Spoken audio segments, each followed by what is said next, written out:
Good morning, everyone. If you could please stand for the Pledge of Allegiance. I pledge allegiance to the flag of the United States and to the republic for which it stands, one nation, under God, indivisible, with liberty and justice for all. Thank you. Please be seated. Good morning. I want to welcome you to the January 25th, 2021 Land Use Hearing Officer hearing. My name is Susan Finch, and I'll be presiding as the hearing officer over today's cases. Let me start by introducing Mr. Tom Hisney.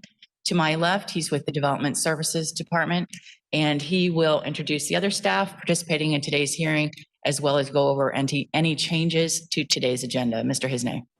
Good morning, Ms. Finch.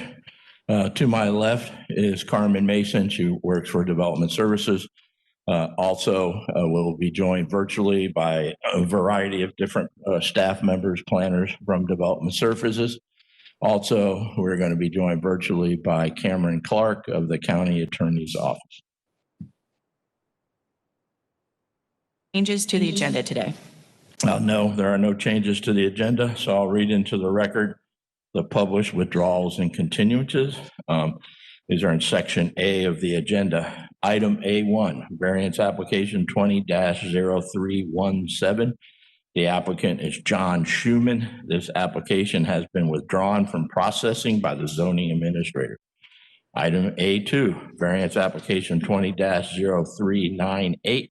The applicant is Eloy Martinez. This application is being continued by staff to the February 22nd, 2021 Land Use Hearing Officer meeting. Item A3, Variance Application 20-0496. The applicant is Abby Feely. This application is being continued by staff to the February 22nd, 2021 Land Use Hearing Officer meeting. Item A4, Special Use Application 20-1017. The applicant is TSP Companies Incorporated. This application has been withdrawn by the petitioner. Application A5, Variance 20-1088.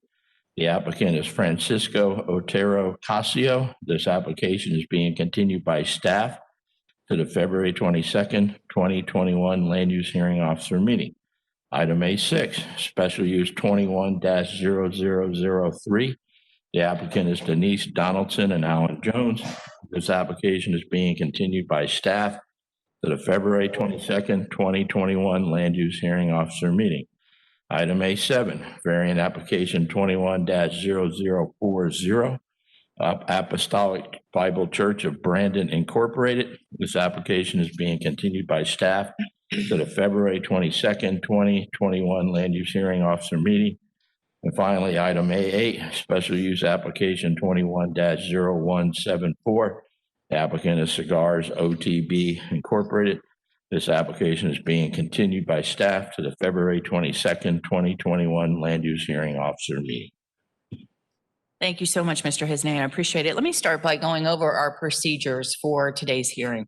I'll conduct the variance and special use hearings and render a decision on each case within 15 business days following today's hearing. Our hearing today is informal. I'll ask questions related to direct testimony presented today. I'll call and question witnesses as I deem appropriate and necessary, and we'll decide all questions on procedure. Irrelevant, immaterial, or unduly repetitious evidence will be excluded. Any part of the evidence may be received in written form, and all testimony must be under oath. Any part of the evidence, hearsay evidence may be used for the purpose of supplementing or explaining other evidence, but shall not be in and of itself to support a finding by me unless it would be admissible over objections in a civil action. Our order of presentation is as follows.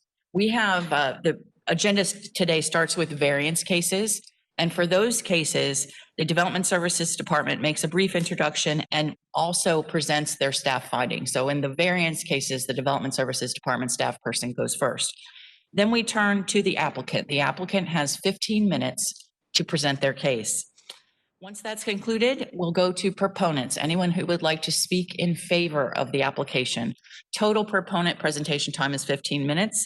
The same is true when we turn next to opponents. Anyone who would like to speak against an application, 15 minutes altogether. We'll go back to county staff who have 5 minutes to clarify any issue or recommendation or issue that's been brought up for 5 minutes. And then finally, we go back to the applicant who has 5 minutes for rebuttal. For those special use cases, which are at the end of the agenda, the only difference in that order is the applicant goes first, and then the development services staff person assigned to the case will make that presentation. It doesn't look like we have a lot of people today, but we do hold firm to those 15-minute timeframes for those who want to speak in favor or against an application. If you want to use a speaker to wisely use your time, that's a good idea. If not, we will just see how many people would like to speak and count hands and divide that 15 minutes by those accordingly. If you do want to speak regarding a case, or if you are the applicant, excuse me, making a presentation, when you come up to the microphone or if you are presenting virtually, always start by giving me your name and address for the record. We are recording this and we want to make sure that we have who is speaking properly tracked. When you are done, if you are here in person, if you could please see Allison and Trey, they're over here to my right, they're from the clerk's office. And if you could sign in with your name and address and the application number you spoke about in the record, so we have that as well. Let me now turn to Mr. Clark of the County Attorney's Office, who will explain the appeal rights to decisions that are made by a land use hearing officer. Mr. Clark. Good morning. This is Mary Dorman from the County Attorney's Office, and I'll be doing this function instead of Mr. Clark. This land use hearing officer public hearing, thank you, Madam Hearing Officer, is for variance and special use requests. This is the time for interested parties to present evidence and testimony.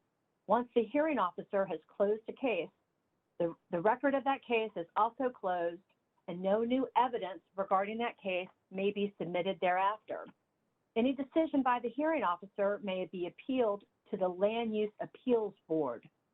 Should a decision of the hearing officer be appealed, the evidence and testimony presented at this public hearing shall be the only evidence that is subject to review by the Appeals Board. In reaching a final decision on petitions, the Appeals Board will only consider the decision of the hearing officer and the record made at this public hearing. If an appeal is filed, the Appeals Board hearing shall consist of oral argument by the party appealing the decision, county staff, and any interveners, each of whom may be represented by legal counsel. The following shall have standing to appeal a decision of the hearing officer or to intervene in an appeal. 1, the applicant, or 2, anyone who appeared before the hearing officer, presented testimony or other evidence, and is adversely affected by the decision of the hearing officer. It is the role of the county attorney's office to ensure that no new evidence or testimony is allowed before the appeals board that was not presented at the hearing officer at today's hearing. The county attorney will recommend that the appeals board disregard evidence or testimony that is outside the record today outside of the record made today at the public hearing. Any evidence presented to the appeals board that is outside of the record created at today's hearing could jeopardize the legality of the appeals board decision, and the presenter of that evidence could hurt their own cause. The safest course of action then is for you to write down any comments you make today and repeat them to the appeals board. Much. I appreciate it. As I mentioned, all testimony must be under oath.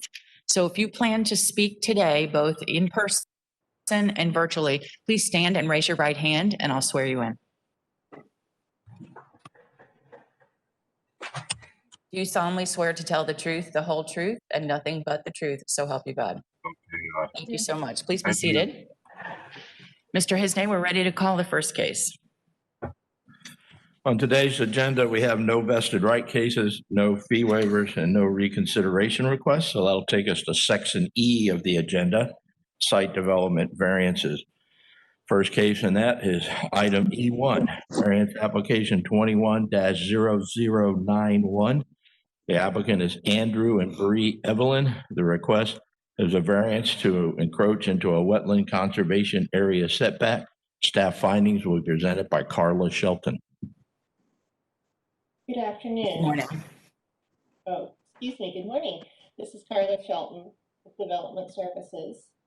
The applicant is requesting a variance from the 30-foot wetland conservation area setback requirement of the Land Development Code.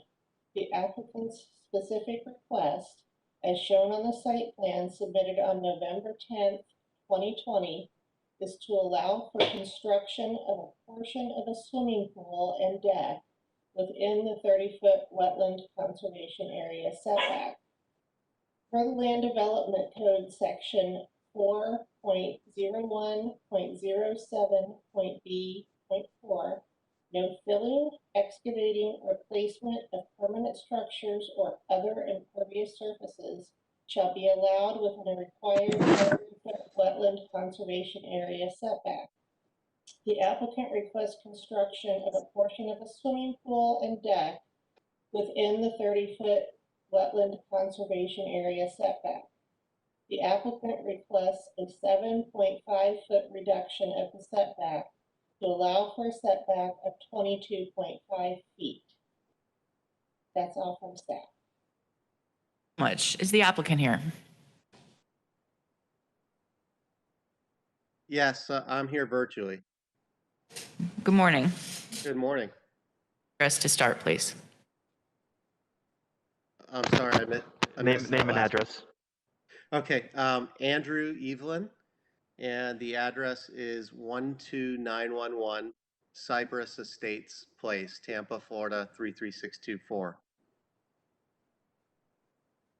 If you could just tell us the reason for your variance request. Yeah, sure.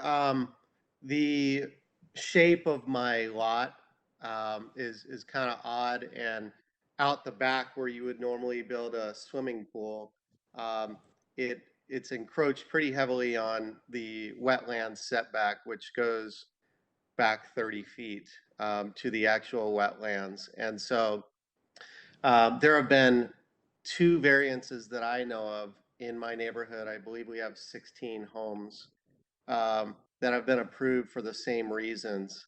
And basically, it just doesn't allow, the setback doesn't allow for the construction of the swimming pool and the deck and the enclosure, you know, as others in the neighborhood would enjoy. So I'm just requesting a 7.5-foot setback. It's not a uniform setback all the way back.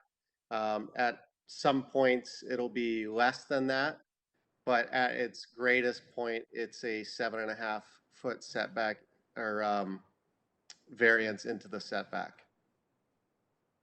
Thank you so much. Does that complete your testimony? Yes. Thank you very much. All right, we'll turn to anyone who would like to speak in support of this application. Anyone in favor? Seeing no one, anyone in opposition to the application? No one? Ms. Shelton, anything further? No, nothing further from staff. Thank you, sir. Did you have anything else you wanted to add before we close the hearing? No, I don't. I appreciate the opportunity. Thank you for your time and testimony. And with that, we'll close variance 21-0091 and go to the next case. The next case is item E2, variance application 21-0147. The applicant is Mark Leaf and Lori Besta Leaf. The request is a variance to encroach into the wetland conservation area setback. Staff findings will be presented by Carla Shelton. Good morning, Carla Shelton with Development Services. The applicant is requesting a variance from the 30-foot wetland conservation area setback requirement of the Land Development Code. The applicant's specific request, as shown on the site plan submitted on December 2nd, 2020, is to allow for construction of a portion of a patio and screen enclosure within the 30-foot wetland conservation area setback. For LDC section 40107B4, no filling, excavating, or placement of permanent structures or other impervious surfaces shall be allowed within the required 30-foot wetland conservation area setback. The applicant requests construction of a portion of a patio and screen enclosure within the 30-foot wetland conservation area setback. The applicant requests an 11-foot, 4-inch reduction of the setback to allow for a setback of 18 feet, 8 inches. That's all from staff. All right, thank you so much. Is the applicant here? Good morning. If you could please come forward and start by giving us your name and address, please. Hi, I'm Mark Leaf. My address is 19252 Blount Road, Lutz, Florida, 33558. All right, if you could just tell us a little bit why you need the variance request. Yeah, I'm working with an architect to get a new screen, Florida room put on the back of the house, and I'd like to actually add a screen enclosure on the outside of that. Live on a lake, fortunate enough to. I'd like to stay away from the mosquitoes out there. They're pretty bad out there. The setback that I request is already built into, grandfathered in from the 1967 when the house was built.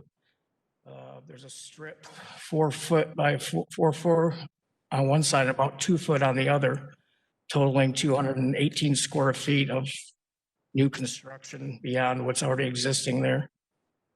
The reason that I need the extra 2 foot is I'm going to put an above ground pool in the screen enclosure, and I need a 6-foot walkway between the house and the pool to accommodate it. I see. Is that a code requirement, the 6-foot walkway?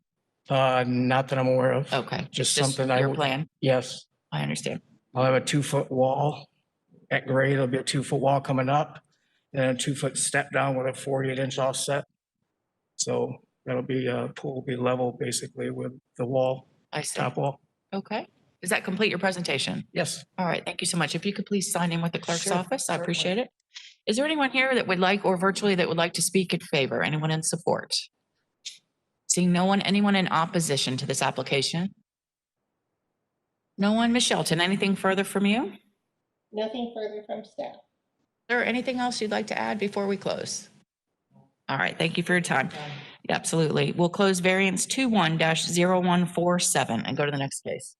All right, that concludes the wetland setback variances. It takes us then to section F, sign variances. First case is item F1, variance application 21-0118. The applicant is Carol Bolo. Request is for a sign variance. Staff findings will be presented by Kim King. Ma'am, the county staff person goes first, and then you'll have an opportunity to speak. All right, thank you so much. Ms. King. Good morning. Kim King, Development Services. The applicant is requesting a variance from the distance separation required between ground signs on the same premises. This request is for an existing Popeyes located at 7430 East Hillsborough Avenue. Per section 7.03.00.c.2.c of the Land Development Code requires ground signs be placed no closer than 150 feet apart on the same premises. The applicant is requesting a variance of 80 feet for the distance separation between 2 ground signs on the same premises. This would allow the 2 ground signs to be placed 70 feet apart. And that's concludes my report.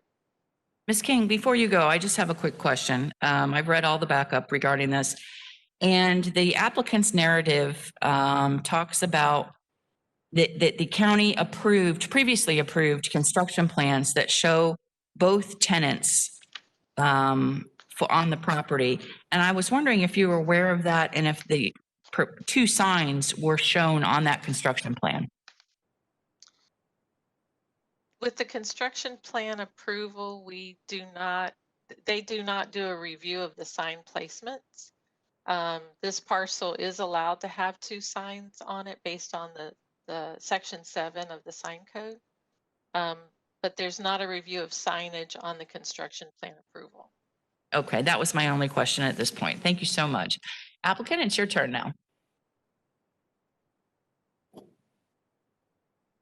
Good morning. You could bring the microphone to you and start by giving me your name and address, please. Carol Bolo. Ma'am, you'll need to keep your mask on. It's the city of Tampa's rule. Thank you. Carol Bolo, 1331 Marble Crest Way, Winter Garden, Florida, 34787. Thank you so much. Are you going to do the presentation or? Darius. Okay, you could introduce yourself as well. Good morning. My name is Gary Abriola, and I represent the property owner known as BA Properties PO LLC. And Ms. Bolo is one of the two owners of that company. I'm here today to request a variance for the property located at 7430 East Hillsborough Avenue, Tampa, Florida. As previously was mentioned, is that the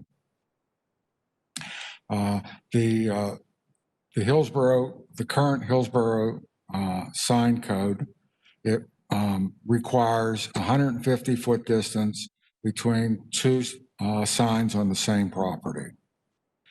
The reason why we're requesting a variance here is if we stuck to that particular code, we'd be blocking a wall gas sign. We'd only be maybe 10 to 20 feet away from that wall gas sign. We feel that the better choice would be for our variance. What I would like to do is put some illustrations up so you can understand where we're coming from. Absolutely. Nice slide over.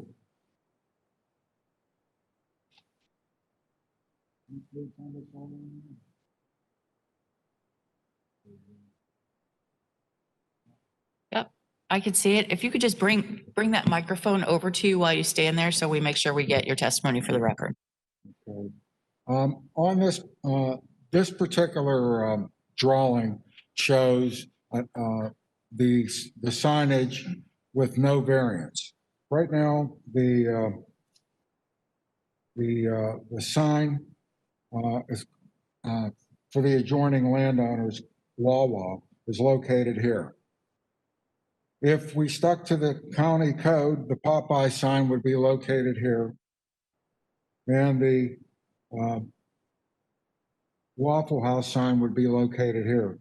So that would give, right now it's approximately 165 feet distance between the signs. We're objecting to that. We're asking for a variance because we want to not obstruct the Wawa sign.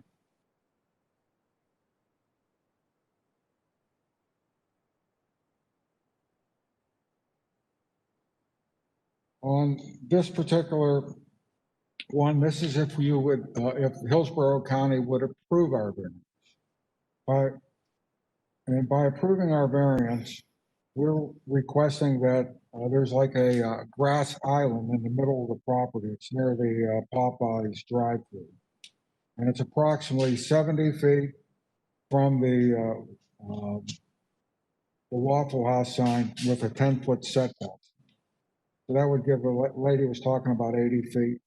And then the distance between the Wawa sign and the new Popeyes relocated signs approximately 105 feet. So we're asking for the Waffle House sign to be here, the Popeye sign to be here, and the Wawa sign to be here. On my next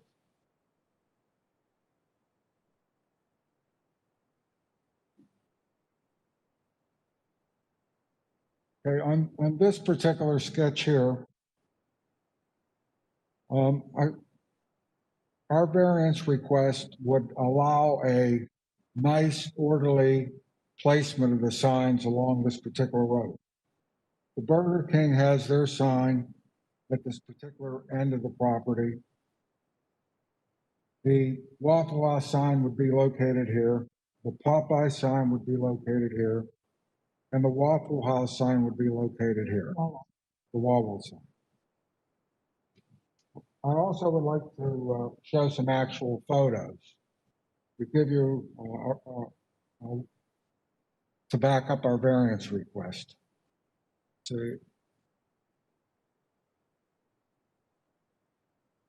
Okay, if we go by the sign code, we would be putting our Popeye sign in front of this Wawa sign, as you can see in the photo. And Would there's it, not very can I much- ask you a question while you've got that photo up? I'm sorry to interrupt. Would that sign be in the grassed area or would you lose a parking space over No, it that? would be in a grass area. Okay, thank you. Go ahead. All right. This is another shot of the side view of the area that we're talking about, and would be, and the Popeye sign would be located approximately here. So we would be blocking the Wawa sign.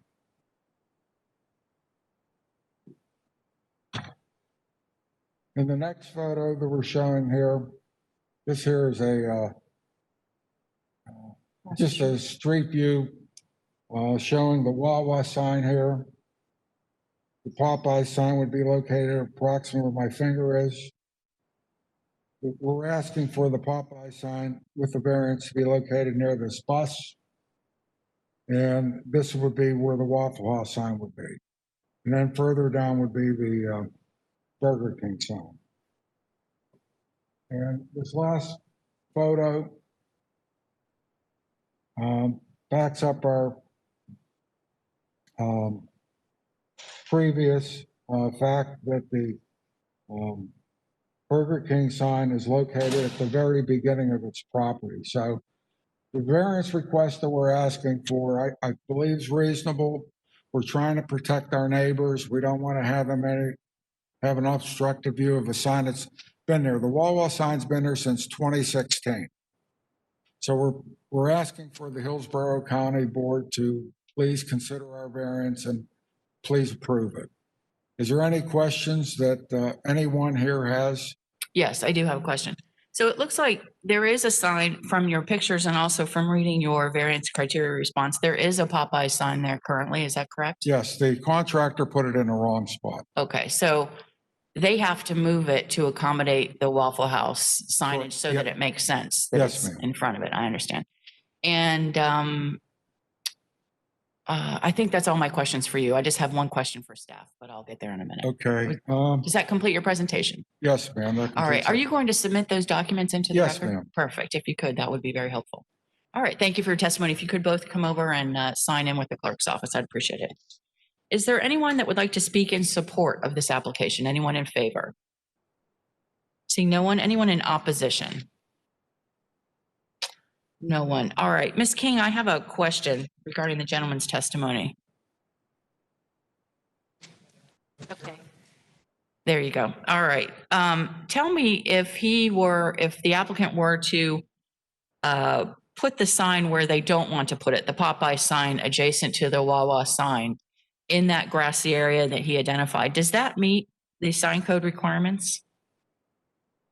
They would be required to meet a 10-foot setback from that side lot line. Possible based on the location of the adjacent Wawa sign for them to place that sign in conformance with the sign code. Just looking at the frontage that they have here.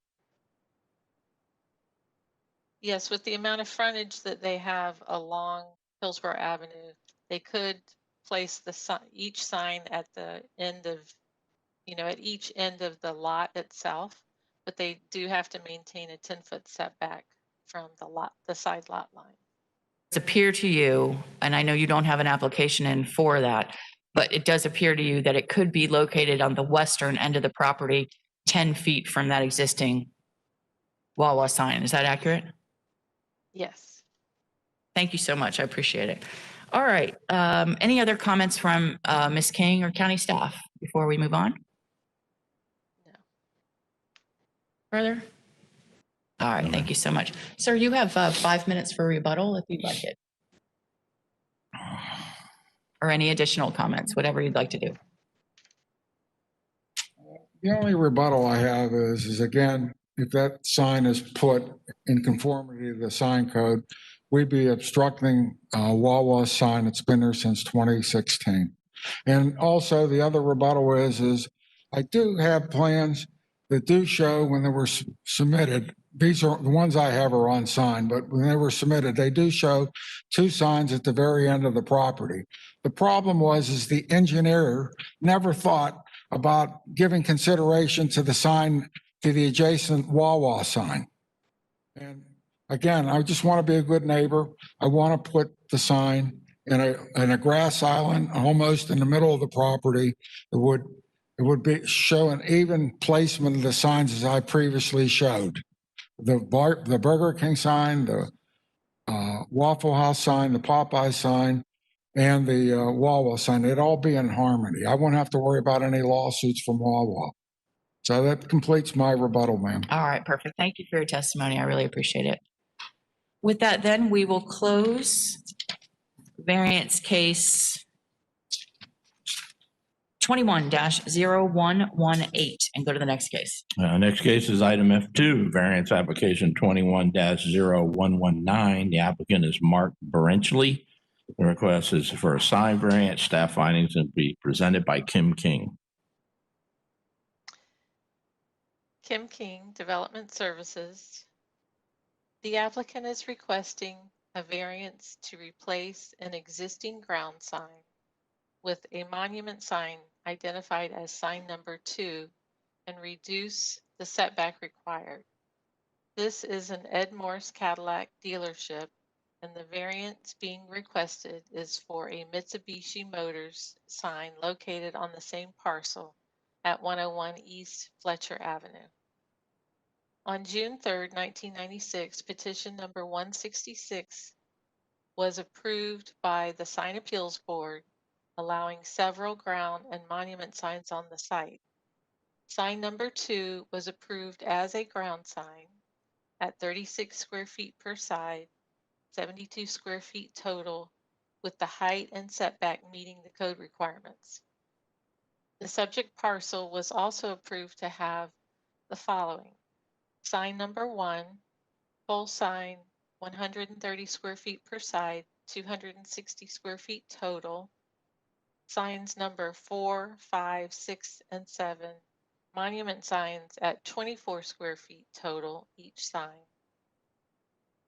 And on July 16, 1991, variance 13-0454 was approved by the land use hearing officer, allowing a ground sign, sign number 3, to have 250 square feet per side, 500 square feet total.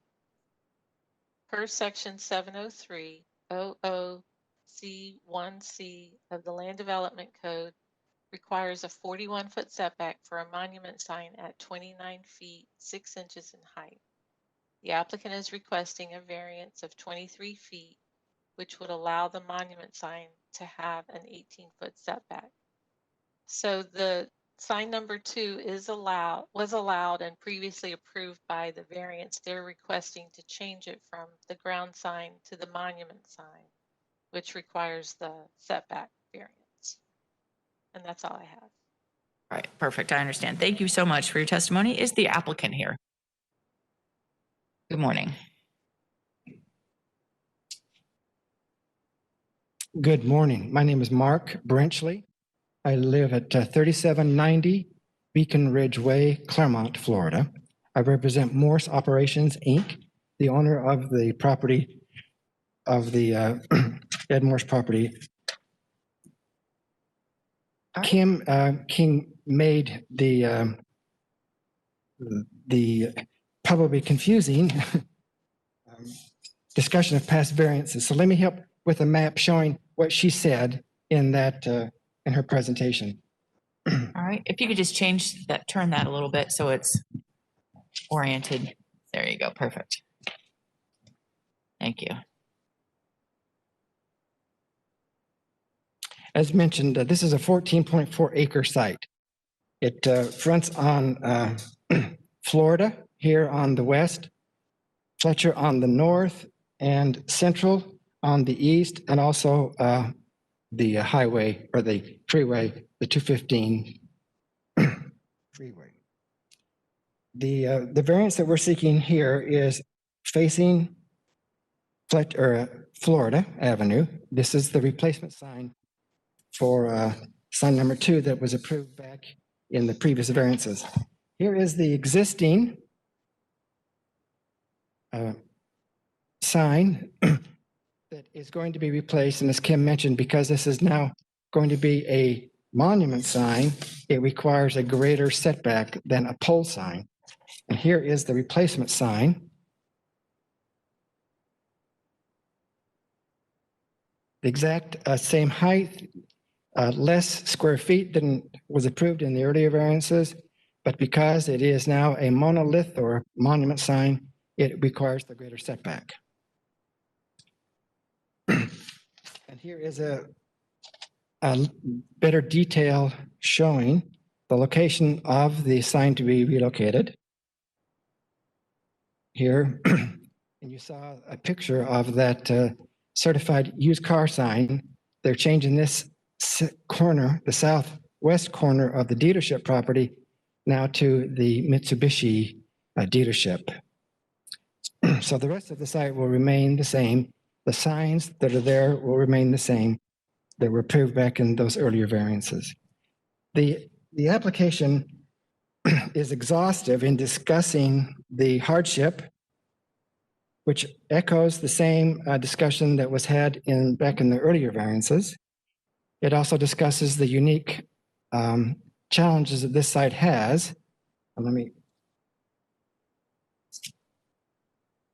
This location is along three major arterials: Florida on the west, Fletcher on the north, and Central Avenue or the I-275 on the east. And so where the speeds are fast, where the traffic velocity is heavy, the sign standards that are typical for commercial development create a hardship for this particular location because of the height of the sign. The location would be required to be set back so much further, it would be difficult to see. And so because the sign is replacing an existing sign that has been there for over 15 years, we can show, I think, the reality of that this sign has not, or a sign at this location has not caused a decrease in property values. It has not caused any traffic or transportation hazards. It has not caused any of those requirements that variances are supposed to protect in terms of property values and views of adjacent properties and so forth. So clearly the reduction of this whole variance is because they're changing the sign to a current brand, which is required by all Mitsubishi dealerships throughout the nation, that they're now all blade or monolith signs. And so they're complying with what the national requirement is and trying to carry on with the necessary exposure and identification and wayfinding that signs provide. Any questions? I don't. Thank you so much for your testimony. If you could please sign in with the clerk's office. And all of these documents are already in the file, so Yes. I don't have to leave them, do I? No, if Okay. they're already, you filed them, then we have them. Thank you for your testimony. Thank you. All right. Is there anyone here that would like to speak in support? Anyone in favor of the application? Seeing no one, anyone in opposition? No one. Ms. King, anything further you'd like to add? No, nothing further. Sir, if you have nothing else, we're ready to close. All right, thank you then. We'll close variance 21-0119 and go to the next case. All right, that concludes the sign variances and then brings us to section G of the agenda, which are the general variances. First case is item G1, variance application 20-0244. The applicant is Russell Capel. They are requesting a variance to subdivision standards. Staff findings will be presented by Steve Beachy, and we are now handing out some revised variance criteria response sheet and revised plot plan. All right, Mr. Beachy, good morning. Good morning, Steve Beachy, Development Services. The applicant requests two access variances to accommodate a proposed 3-lot subdivision of a property zoned AS1. The property is comprised of 2 parcels which were divided without subdivision approval. The proposed subdivision will remedy the improper split and also divide the larger parcel into 2 lots. To accommodate the subdivision, the applicant requests 3 variances. First is the flag lot access width. Per Land Development Code, a private drive serving a flag lot shall be a minimum of 20 feet in width. The applicant requests a 5-foot reduction to the required width to allow a 15-foot width for the private drive. The same section of the Land Development Code, section 60201B4A2, requires that a private drive serving a flag lot shall only provide access for a single parcel. The applicant seeks a variance to allow a private drive to serve 3 parcels.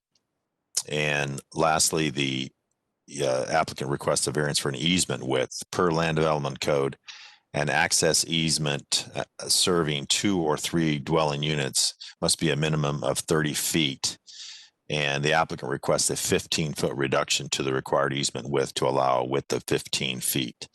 That concludes my comments. Mr. Beachy, before you go, I just want to clarify. It appears that this application was changed after it was filed to ask for the 3 lots. Is that correct? Correct. Well, That to ask for explain then, the I mean, they're not- agenda shows it is 2.24 acres. The parcel graphic in my backup was 2.391. And then I noticed there was a lot layout plan in my backup that showed 3 lots, but when comparing it to the one I was just handed into the record just now, that middle lot is a little bit more in acreage. So I just wanted to verify, well, actually all of the acreages have changed except the southern lot. And maybe the applicant can testify this when they come up, but what is exactly the total acreage? And do they have a survey or something to document that? Were you provided that as a part of the revision for the request for 3 lots? I don't believe I was provided a survey. I was provided this exhibit that is the most recent one that was submitted, and as the accurate exhibit. I know they did move, they did change the width of the second parcel, proposed second parcel to, or I should say the depth, to accommodate the area that they needed. So, and I think the applicant who works for a surveyor can perhaps clarify a bit more on the changes to the exhibit. We'll ask him or her. Thank you so much. Yeah, Ms. Finch? Yes. Yes, when this application was originally filed, it was simply to divide the larger parcel. During the course of the review, it was identified then that the southernmost parcel had been improperly split. So then the application was amended. Total acreage here is approximately 3.37 acres. It looks like we didn't update the agenda to properly identify that. However, the application was amended to bring in the southernmost parcel. Notice requirements and all that were based on the entire site. So Perfect. Total site acreage is about 3.37 acres. And the notice was for the requested 3 lots? Yes, ma'am. Okay, perfect. Thank Well, you so the notice was simply variance to subdivision standards. We try to keep the notices quite general I see. to allow for things like this to evolve. So it never identified the number of lots. So Okay. it's in order. All right, fair enough. Is the applicant here? Good morning. I'm here virtually. Go ahead. Hi, my name is Amber Tu. My address is 2002 Holloway Road, Plant City, Florida, 33567. I am the agent for Mr. Capel. As Mr. Beachy stated, we are seeking a variance to allow a 15-foot access to serve 3 lots as a minor subdivision and to allow the flag lot access to serve more than 1 lot. And we did, on the revised site plan, we did have to move the line a little bit to allow for the correct acreage and everything. Thank you. I just was handed your revised variance criteria response form that you filled out when you went to 3 lots.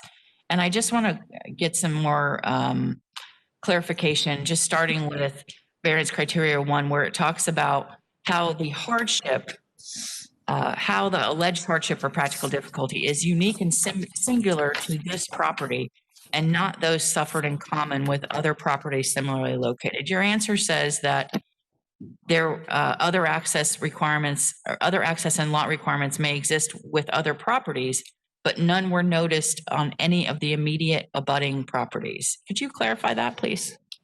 So, Mr. Capel, his mom lived in the house, the existing home, towards the front of the lot, or the first lot on there. And then he lived in the home behind there. When she passed, he was told he had to get rid of the home. So he wants to be able to keep his home. So that's why he is, wanting to be able to split this out so they can have his own lot with his own home on there. As it exists today, then using your new graphic, the first two lots, that's one lot today? With two Yes, homes ma'am. on it? Is that correct? Yes, ma'am. The rear lot that Mr. Hisney mentioned, that was the subdivided lot that made it the second lot. Is that correct? Yes, ma'am. Done. Do you have any idea? Subdivision done.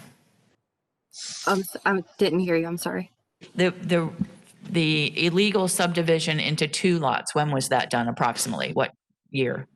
Oh, I'm not sure. All right. And then what is his plan for that rear lot? The rear lot is the neighbor behind him. He was trying to, I don't know if he's wanting just to keep it vacant or maybe for his kids in the future. I'm not sure. All right. Okay, that's the extent of my questions. Thank you very much. Did you have anything else you wanted to add?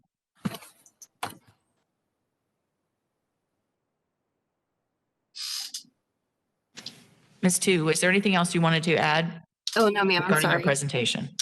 No, ma'am. That's it. Which I appreciate it. Is there anyone here that would like to speak in support? Anyone in favor of this application? Seeing no one, anyone in opposition? No one? Okay. Mr. Beachy, anything further you'd like to add? No, not at this time. And Ms. Tu, you get the last word if you'd like it. Just thank you for your time.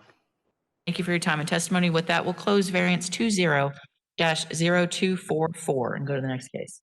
The next case is item G2, variance application 20-1284. The applicant is Divi Sardu. They are requesting a variance to lot development standards. Staff findings will be presented by Chris Grangillard. Good morning. I'm Chris Grallinar, planner with Development Services. I'm here to present application VAR 20-1284. The variance per LDC section 6.0101. The required minimum rear yard setback in the RSC 6 district is 25 feet. The applicant requests a 7-foot reduction to the required rear yard setback to allow a setback of 18 feet from the south property line. Here are my findings. The subject addition, a covered porch, does not conform to the design requirements for a covered patio as defined by the LDC, and therefore is subject to principal building setbacks. Also, the RSC 6 district requires a minimum lot size of 7,000 square feet and a minimum lot width of 70 feet. The subject lot is approximately 6,989 square feet in size and 66 feet wide, and therefore is non-conforming. However, the lot is part of a platted subdivision recorded in 1957 and therefore has been certified as legally non-conforming per the NCL memo in the case record. That concludes my staff report for variance 20-1284. I'll be glad to answer any questions you may have. Yes, I did just want to clarify, it seems to be an issue of the interpretation of a patio versus a covered porch. And I just want to get the code requirement that you speak of, that you reference in your staff report. The applicant mentions in their narrative that they were granted a permit for construction of a concrete patio. Is that a concrete slab? Is that what that was shown on the plan? I understand the exhibits are in optics, and I will certainly review those. Meaning it was just a concrete slab? It was a slab, and then they put in walls on it. They did that to well, they said they had some burglary or burglaries previously. They In wanted terms of the to, building permit, it was understood that that would be just a concrete slab without an enclosure. Is that your understanding? will they be, they put in walls on it. The permit that was issued, did that contemplate walls for the patio? I don't know, maybe And what their plans the showed? applicant would be Just let me better know. That applicant would maybe be better to answer that question. All right, then if that completes your presentation, is that correct? Yes. Thank you so much. We'll go to the applicant Okay, now. Ms. Finch, also, what constitutes a covered patio, you will find in the definition section of the LDC. Thank And the design of this covered patio or a porch does not meet the design requirements found in the LDC, and that's why it's subject to principal building setback. Perfect. Thank you for that clarification. We'll go to the applicant now. Lynette, you are muted. I'm sorry. Can you hear me now? Yes. Okay. Good morning. My name is Lynette San Juan. I am here for the applicant Divi Sardou for the property 2916 West Idlewild Avenue, Tampa, Florida, 33614. As was previously stated, the applicant is seeking a variance. A permit was requested in 2016 to build a patio, a concrete patio, and shortly thereafter, the patio was enclosed. A code enforcement officer went to the home shortly after the patio was enclosed and advised the applicant that he needed to include 2 entry points in order to be in compliance, which was done shortly after. At this time, the applicant believed that the 12-foot setback as stated in the permit was sufficient. She completed the entry points. The code enforcement returned and told her that the building was now in compliance. All she needed to do was reapply for a permit, and after the fact permit, which she did, and she resubmitted new site plans. Upon resubmitting the new site plans, she was informed that the setback was actually 25 feet and not 12 as she previously believed. And this is why she's asking for a variance. As Mr. Christopher stated earlier, the reason for constructing the enclosed patio is, as you can see in the police reports previously submitted into evidence, the home was ransacked twice. They went through her entire house. They took jewelry, personal items, televisions, microphones, plenty of things, and it's happened twice. So they felt that this would be an extra step to protect the property, and they took, the steps necessary to make sure that it came into compliance, all relying in the permit originally issued in 2016. Let's have a quick question about that, just to clarify. You might have heard my question to the staff. The permit that was issued in 2016 for the concrete patio, what did that show for the area? I do not have the permit, but I believe it was just for the concrete patio itself, not for the enclosure. However, pursuant to the code enforcement coming into the property after that was built, and seeing the enclosure, the applicant believed that including the opening access and applying for an after the fact permit, she would be in compliance. Okay. Does that complete your presentation? Yes, ma'am. Thank you so much. Is there anyone that would like to speak in support? Seeing no one, anyone in opposition to this application? All right, no one? County staff, anything further? No. All right, then the applicant has 5 minutes for rebuttal or any additional comments if you'd like to add them. No additional comments. Thank you. For your time and testimony. With that, we'll close variance 20-1284 and go to the next case. The next case is variance application 21-0001. The applicant is Venerable Pagan and Louise Pagan Marchand. The request is a variance to the distance separation requirement for a community residential home type A. Staff findings will be presented by Chris Grangillard. Good morning. I'm here to present application VAR 21-0001. The applicant is requesting a variance to allow a proposed community residential home type A with 6 placed residents or less to be located at 918 Ridgeland Lane within 1,000 feet of an existing type A community residential home. The variance per LDC section 6.11.28, community residential home type A shall not be located within a radius of 1,000 feet of another such existing home with 6 or fewer residents, as measured from property line to property line. According to state licensing data submitted by the applicant, there is an existing community residential home within the 1,000-foot radius of the proposed facility at 919 Ridgeland Lane. The applicant requests a 948-foot reduction to the required separation from the existing home at 919 Ridgeland Lane to allow a 52-foot separation. Findings: if the variance is approved, the subject dwelling must be brought into compliance with building code and state licensing requirements for a type A community residential home. The survey submitted by the applicant shows the southwest corner of the house is 23.85 feet from the south property line along Lumsden Road, and therefore does not meet the required front yard setback of 25 feet. The applicant has elected not to include the substandard setback in this variance request and plans to address it through a nonconforming structure review at the time of building permit application for the proposed change of use to a community residential home. That includes my staff report for variance 21-0001. Glad to answer any questions you may have. Do, and either for yourself or Mr. Hisney, I just have a question I want to get on the record, and that is, what is the intent of the 1,000-foot standard, separation standard between community residential homes? What is the intent of that requirement? Yeah, the intent is it reflects state law, and it's to prevent a concentration of these types of homes within residential areas. All right, thank you so much. That was my only question.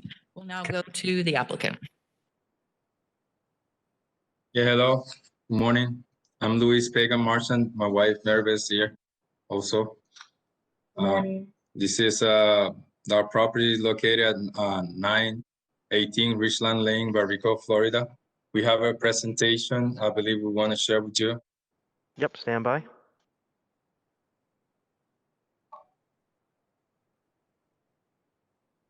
As we stated before, we're requesting approval of a 948-foot reduction to the required separation from an existing home. Our property was purchased in October 2020 with the hopes of establishing type A community residential home or assisted living facilities using our own savings. Our home is completely fenced and separated, and we plan to provide bilingual services which are useful and in high demand in our area. According to our census in Hillsborough County, the percentage of white people in the area has increased by 74%, Hispanic or Latino 29.7%, and Black or African American by 18%, and continue to grow rapidly. If you could go to slide number 3. The proposed request does not infringe on any neighboring residential property, nor will it impose any hardship on any neighbor, nor would it serve to create a situation where the neighbor's quality of life, property of value, or peaceful coexistence will be negatively affected. Quite the contrary, the proposed request would allow us to become better citizens and service providers of the community we want to serve. We have also included some pictures at the end of the presentation. Can you go to slide number 4? The proposed assisted living facility would provide housing, meals, personal care services, and supportive services to older people and disabled adults who are unable to live independently, but do not require intensive medical or nursing care provided in nursing home, such as eating, help with eating, bathing, dressing, and medication. Selling this property to buy another one located more than 1,000 feet away from the existing community home, land group home, would create an undue hardship to us. The existing community home within 1,000 feet provides different services as they provide room and board and residential nursing for children and adolescents with medical challenges. Our proposed plan assisted living facility services will be significantly different. Slide number 5. The exterior part of the property will continue to look like a house, and we have pictures of the renovation that the house underwent. So structural changes will be made to the property that will not alter the architectural standard and harmony of the community. Slide number 6. The literal interpretation of the Land Development Code will deprive us from opening and operating an essential community residential home in the proposed location. So we're requesting our home would be this waiver to the 1,000 feet regulation. Slide number 7. Allowing this variance would not interfere with the rights of others in the neighborhood. The proposed home will be created and geared toward different services and care for seniors that need aid with daily living activities that are much needed in the community. Slide number 8. The variance is consistent and in efficient harmony with the intent and actual guidelines of the Land Development Code and Comprehensive Plan. The Land Development Code allows for the approval of variances on a case-by-case basis, and in the case of providing a method to reduce the required distance between both the community residential homes. So as stated above, given the distance and location of the subject property and existing home, we believe that the requested variance is equitable. Slide number 9. No development has occurred to date on the subject properties. Consequently, there is no illegal act or action on part of the applicants. We understand we must obtain approval of this variant before opening and operating the living facility. Slide number 10. Granting this request will not have a negative impact on the value of the property in the area. And as you can see in the picture that we're going to show, matter of fact, it's going to be on the contrary, since the house underwent a lot of renovations. On the contrary, the home will increase the value of the surrounding property and will also provide quality services to the much needed multicultural community. Slide number 11. Failure to grant this variance will create a huge financial hardship and would not allow us to start another operating facility. We will suffer the loss and all the initial startup cost fund invested in the properties and the fees invested to obtain the permit licensing and so forth. There are many families seeking our services in the community. They would love to stay within the same community. So not granting this variance could create a difficult situation for families for a type of a small living facility like the one we plan to establish. Slide number 12. The services provided on the facility will be slightly different, as I stated before, and are geared to a different target population. So in sum, we are requesting a 948 foot reduction to the required separation from the existing home at 919 Ridgeline Lane to allow a 52 foot separation to our homes. Slide number 13. In here, you will see how the house was before we bought it. It was a complete disaster. The roof has a hole on it, a tar. It was completely pretty much destroyed. We put a new roof on this property. The house was painted, new fence, new doors, new everything. Next slide, 14. This is how it looked before. This is how it looks now. This is the front yard of the property and the side of the properties. You can see the big difference in the appearance, which this is a corner lot, so it was an eyesore for everyone that went through the neighborhood. Next slide. This is the backyard before and after. This you can see the condition of the house. The fence was rotten. A lot of debris. We cleaned the house. We put a new fence. Everything was painted. Next slide. This is the interior of the house, the living conditions, the kitchen, the condition before and after. Next slide. This is the interior of the house, the condition before and after. Next slide. living room. This is how the house used to look like. It was completely abandoned. Next slide. And this is how it looks now. That concludes my presentation. Have any questions? I just have a couple. First, have you been involved in this business before? Have you owned any other community residential homes anywhere else? No, I'm a license. Received a license recently. We plan to have consulting services. So we're gonna have consultants on standby. They're gonna provide us with consulting services.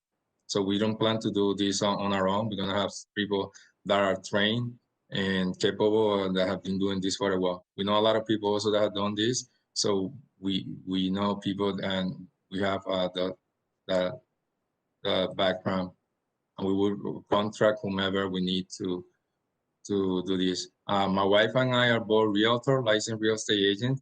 I am a senior contracting officer for the federal government. So I have a master's degree in business. So we have a background in other areas that are very related to this type of business. But we plan to hire whomever we need to as needed to get us going and throughout the whole process and provide consulting services. And then my second question was, have you talked to any of the neighbors in the area? We have. They have went by and we have explained to them. They have seen the sign on the patio or the yard, and we explained to him that what was going on, which is that we have a similar home in the neighborhood. They say, oh, no problem. There's another one down the road. So there are some in the neighborhood, and they have not said anything. To the contrary, they have said, okay, the house looks beautiful. It looks great. And they come by and say, thank you. It's like they're grateful because the house was destroyed. It was horrible. That was my only question. Thank you so much for your testimony. Thank We'll you. now go to anyone that would like to speak in support. Anyone in favor of this application? Seeing no one, anyone in opposition to the request? No one. County staff, anything further? Nothing further. You and sir, you can have the last word if you'd like. We're looking forward to hearing back from you. Like I said, this is services that are going to help the community. My wife and I, this is something that we would really want to do. Is something that is close to our heart, providing services to senior elderly people that need the help. So this is not money driven. It's more like a passion or desire, a purpose that we would like to, help others in the community. We plan to give them the best care they need. There's a lot of people in the community that need this type of services. We're gonna give them the best. As you can see, we have renovated the house. We put a lot of our money in the house because we want to provide them excellent services. Everything in the house is pretty much new. So they're gonna have great services. The house is being renovated inside and out, and the community, the value has increased, not only to this property, but to the neighbor also properties. So we're hoping you can approve this request. Thank you so much for that. With that, we'll close variance 21-0001. Go to the next case. Our next case is item G4, variance application 21-0022. The applicant is Eliezer Seymour Martinez.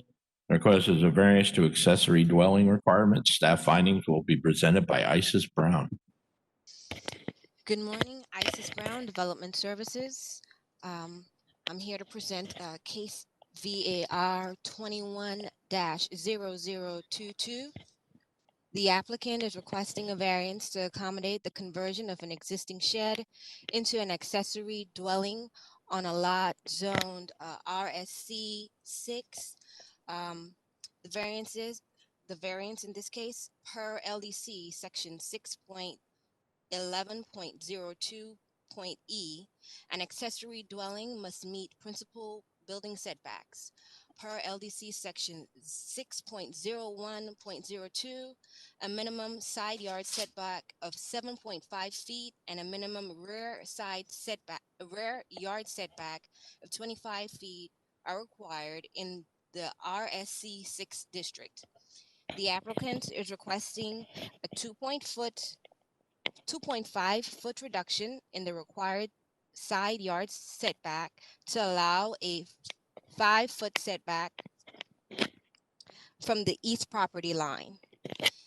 The applicant is also requesting a 17.5-foot reduction to the rear yard, to allow a rear setback of 7.5 feet.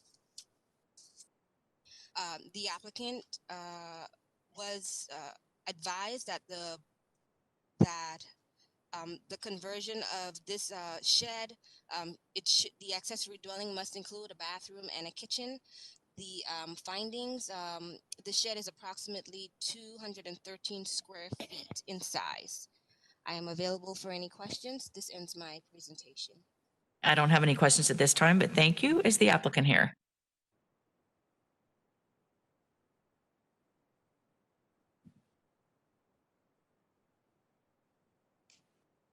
Good morning.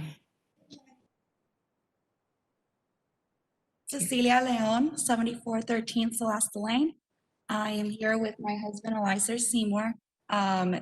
He doesn't speak too much English, but he is here to speak as well. And I have my sister who has a lot more of the details if you need them. Okay. As far as the part that I'm concerned, first of all, we'd like to apologize for converting the shed into a mother-in-law suite without permission. We were first-time homeowners and didn't know that we weren't allowed to do that. We thought because it was existing, we could do it, and we were excited to. I was pregnant at the time and I needed help, and my mother-in-law came in, and sometimes two women can't live under the same house, so we thought it would be a good idea and to turn it into livable conditions, and it would be a blessing for her and a blessing for me to be there together. And she was there with us for 2 years. We made it livable. We contracted the people that were going to do it because we wanted it to be safe for her. We did put the bathroom. We did, we were told it's not quite a kitchen. It's called a wet bar. But just so she could cook her meals and she basically had it there, but she would cook at our house. And we were just wanting to get that permission to keep it. It looks amazing. We spent a lot of money in it, and it was with a lot of love and hard work. And so if you guys would grant us this variance, I know it's after the fact, but we'd be very appreciative to keep it. How did this come to light? If you did it 2 years ago, how did this issue come to the county's attention? Well, we didn't do it 2 years ago. My son is almost 4 years now. So we did this probably about 5 years ago or so. And I just, we read the report that came to the county, and what happened was we were trying to make a playground for my son. We're very DIY. We like to do projects and do it as a family. And so we were clearing out our backyard. And I guess the neighbor heard that and got alarmed and thought we were going to build another shed or something like that. But actually, we have a husky, and she tends to be a escape artist. So what we did is we put some concrete, concrete around the siding of our yard so that she wouldn't dig through it. And so they thought we were clearing out and trying to make more of the shed, mother-in-law. Well, we call it mother-in-law suite, not really a studio or anything like that. And so somebody reported it. Somebody reported it. Do you think you've spoken to that neighbor to tell them what you're doing? We have really good relationships with all of our neighbors. I mean, we're very hardworking. We're very involved with the community. My husband is the worship leader at our church. I sing for my church. And so we're always thinking, we love our community. We're always thinking, to keep good things with our neighbors, especially we have our son, and our son will play with the kids at the neighborhood. Our next door neighbor, Daphne, she's amazing. She brings me food sometimes. I mean, we're the lady behind us takes care of our child. She took care of him like for daycare and stuff like that. And we're just very friendly. And most of the time we're always working. So we're not really at home. But if the neighbor had an issue, we would have definitely done anything we could to make it right to them. We don't know who the neighbor is. We wish we did so we could apologize to them and tell them, no, we're not doing more of this. And yeah, that's just basically it. Was the shed there when you bought the property? Yes, ma'am. It was, and you didn't expand it, you just remodeled the interior of it? Understood. All right, those are my only questions, unless you have anything else you want to add. No, ma'am. All right, thank you. If you could please sign in with the clerk's office. Thank you so much. Madam Hearing Officer, this is Cameron Clark. On Can you hear me? the record. Analia Madam Hearing Officer, Leon, this is address Cameron Clark. Can you hear me, ma'am? 6333 Open Pasture Court. Perfect. Thank you so much. I appreciate it. Yes. Madam All Hearing right. Officer, this is Cameron Clark. Can you hear me? Clark.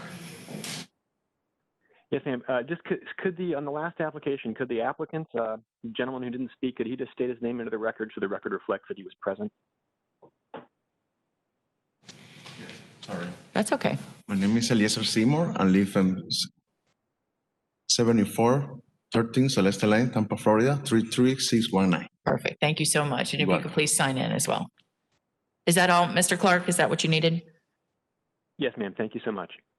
Problem at all. All right. So we'll turn to anyone that would like to speak in support. Anyone in favor of this application? Seeing no one, anyone in opposition?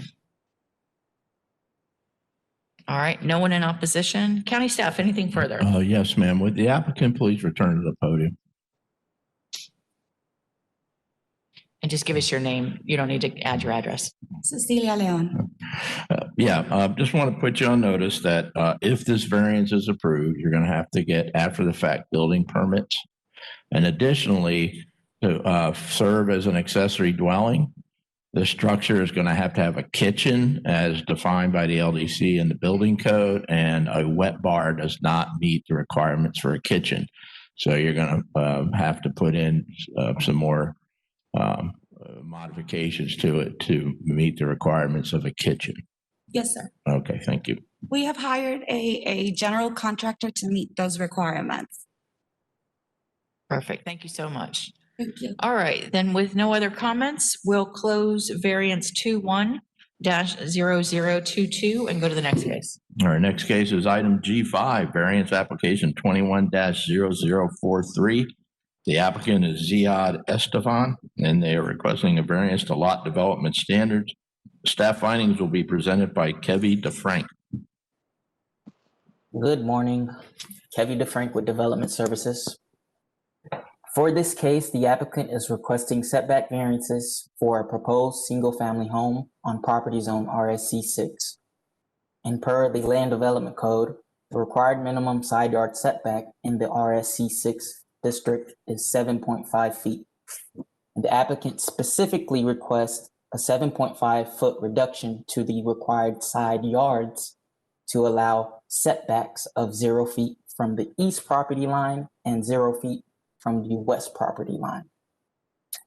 And before I continue with providing the findings, I would like to identify that there is a typo in the report. In the first listed finding, it should state RSC-6 district. So staff findings include the RSC 6 district requires a minimum lot size of 7,000 square feet and a minimum lot width of 70 feet. And the subject parcel is 5,055 square feet in size and 40 feet in width. However, it has been certified as legally non-conforming and subject to building coverage and setback requirements of the RSC 6 district per NCL 20-0558 in the case record. Also, the applicant stated and confirmed that no part of the proposed single-family home building will encroach on the property lines. And building services staff reports that if the requested variance is approved, structures must comply with the fire-resistant construction requirements found in Section R302 of the Florida Building Code. And development review staff reports that there is insufficient information in the application to make a determination of the potential drainage impacts on neighboring properties posed by a 0-foot building setback. However, as it is typical for adjoining residential properties to have the stormwater flows conveyed along the common property boundary, a 0-foot setback would necessitate all flows to be directed onto the neighboring parcels. Therefore, staff recommends that if the requested variance is approved, a condition be imposed to require the submittal of a site-specific topography and engineered grading plan, which includes the subject parcel and both neighboring parcels, which demonstrates appropriate water flows without adverse impacts on said parcels, be submitted at time of the building permit application. And lastly, no variance has been requested to the maximum building coverage of 30% permitted in the RSC district. Thank you, and I'm available for any questions. I just have one question, Mr. DeFrank. You're in the third finding, you talk about building services staff and their comment that the structure will be required per the building code to have a fire resistant construction standard. Are you aware of any requirement from a fire marshal standpoint that there be a minimum distance from that property line just for access for fire safety personnel? It's, I believe, give me a second.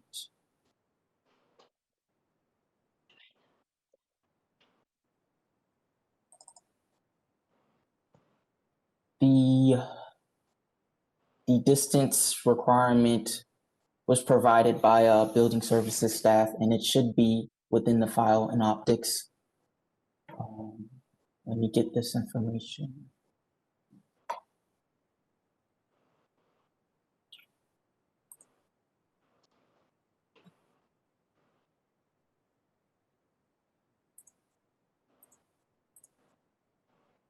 Okay, computer doesn't want to cooperate.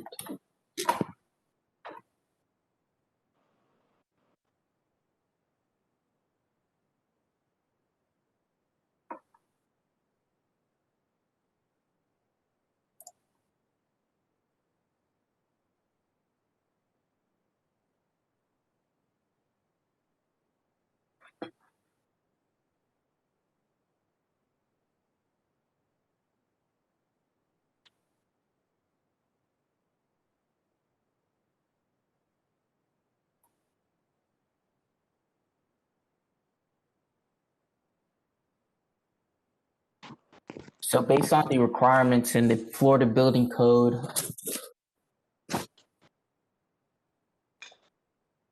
when there's a zero lot line development, the building exterior wall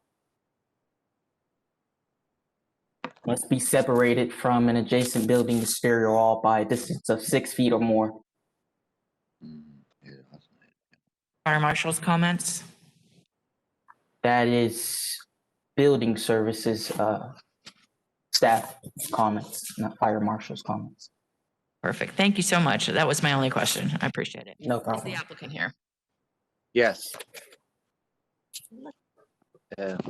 Hello, my name is Ziad Stefan, and I don't have the address. The property because it doesn't have an address. It's just a property.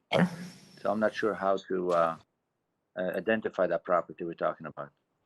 Is your address for the record, please? 4203 West Cleveland Street, Tampa, Florida 33609. Go ahead. Yes, so me and my wife, we own this property, and it's non-conforming lot, 25 foot wide.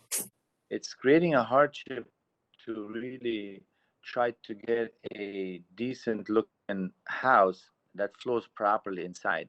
I mean, we can build a 25 foot wide house. It's just kind of odd. It's going to be a very narrow house, and we can't really get a good design that's really making a good house. So what we're proposing in doing the zero setback, only on the sides, we're not changing any setback anywhere else. So we own also the property adjacent to that on the east side.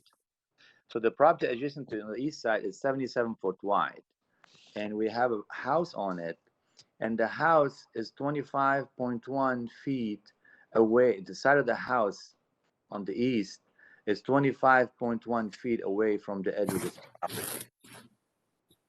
So by reducing the setback, we're still going to be quite ways away from the house on the east that we own also. On the west side, we do not own the house on the west side, but it's a big property. So they have 156 foot wide lot frontage, and the house built on the east side of it. So we have probably an 80-foot buffer between our property and the west side property. That's just open land.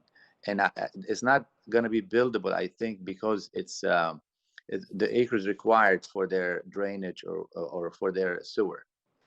So with that in mind, I mean, we're trying to remove that hardship on us to build a conforming, good-looking house. We will, as I heard from Kevi, we will abide by if they want us to submit some kind of drainage plan and whatever the code requires to prevent us from draining on the adjacent properties, mine and the other one too. We're also gonna definitely be not encroaching on any property line anywhere in that property. So what we're trying to build, basically, I don't know if I can show you what I'm trying to build here.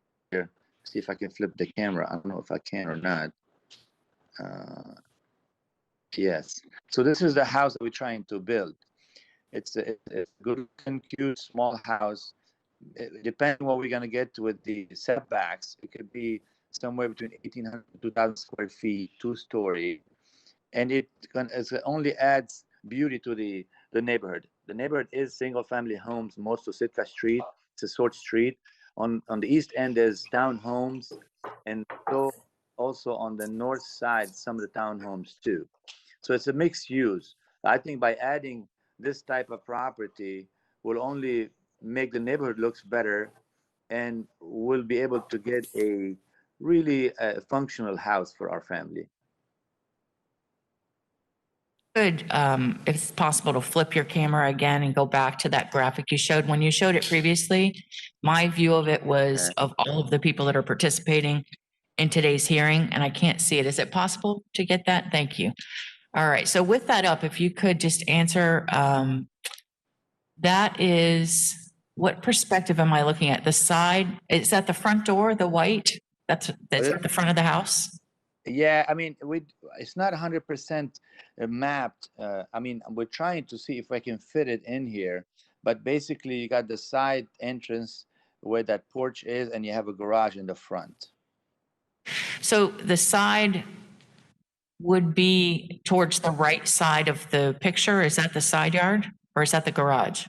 The garage on the right. So depending on what we can get here, we can flip it either way. So this is just a concept. It's not 100% able to be fit, but that's I was showing that for just to let you know what type of house we're building, to get an idea on the construction look, not particularly the exact design where the location. Understood, but it goes to the point of how will you maintain each side of the home without infringing on the neighbor's property if the building is constructed up to the property line?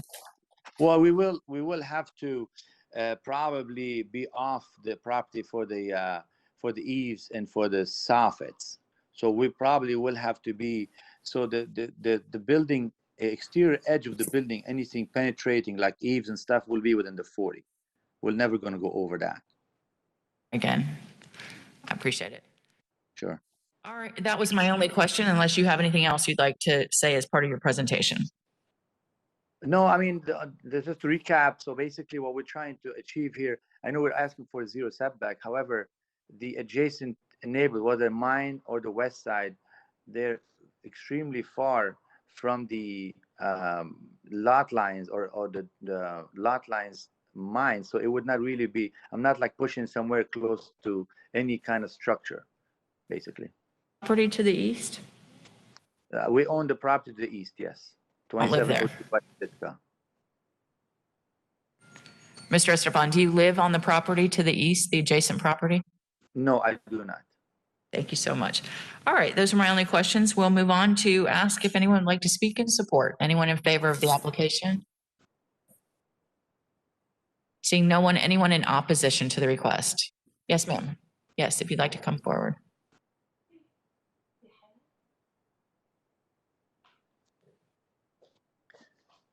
Good morning. If you could just give us your name and address, please, and just pull this down a little bit to you, the microphone. Perfect. Thank you. Good Good morning. Can you hear me? Good morning. Yes. Mhm. My name is Gail Baker. My address is 2714 West Sitka Street, Tampa, Florida, 33614. We live in the property on the west side. The applicant has requested this variance to squeeze a single-family residence between his existing property and our property. The variance request should be denied. It is impossible to build a house on which is less than adequate space.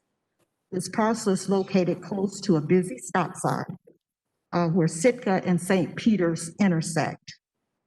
He mentioned that there are 3 multi-unit apartment complexes surrounding that intersection where numerous residents and guests frequent that area. There's a daycare at the far end on Bird in Armenia, which also has a lot of traffic coming through our area. Sitka is also used as a bypass for Waters, Armenia, and Havana. So Sitka is very busy, increasingly more busy. The applicant chose, he's self-imposed to purchase and own the adjacent property that has the existing home. It was well known that there was not enough space to add another single-family residence. The owner requested to purchase 30 feet of our property, which we denied. This is not an area where people dump, which was mentioned in his application. The applicant stated in his petition that he's looking to beautify the area. We've been there 20 years, and the property that he currently owns doesn't reflect that. Prior tenants have used the property to house trash, junk, and the like, and never have we seen the applicant enforce any type of required exterior maintenance guidelines with his tenants. On occasion, we have assisted his tenants, past and current, with minor maintenance for their residents. We request that the standard specification requirement for residential construction be followed and this variance be denied.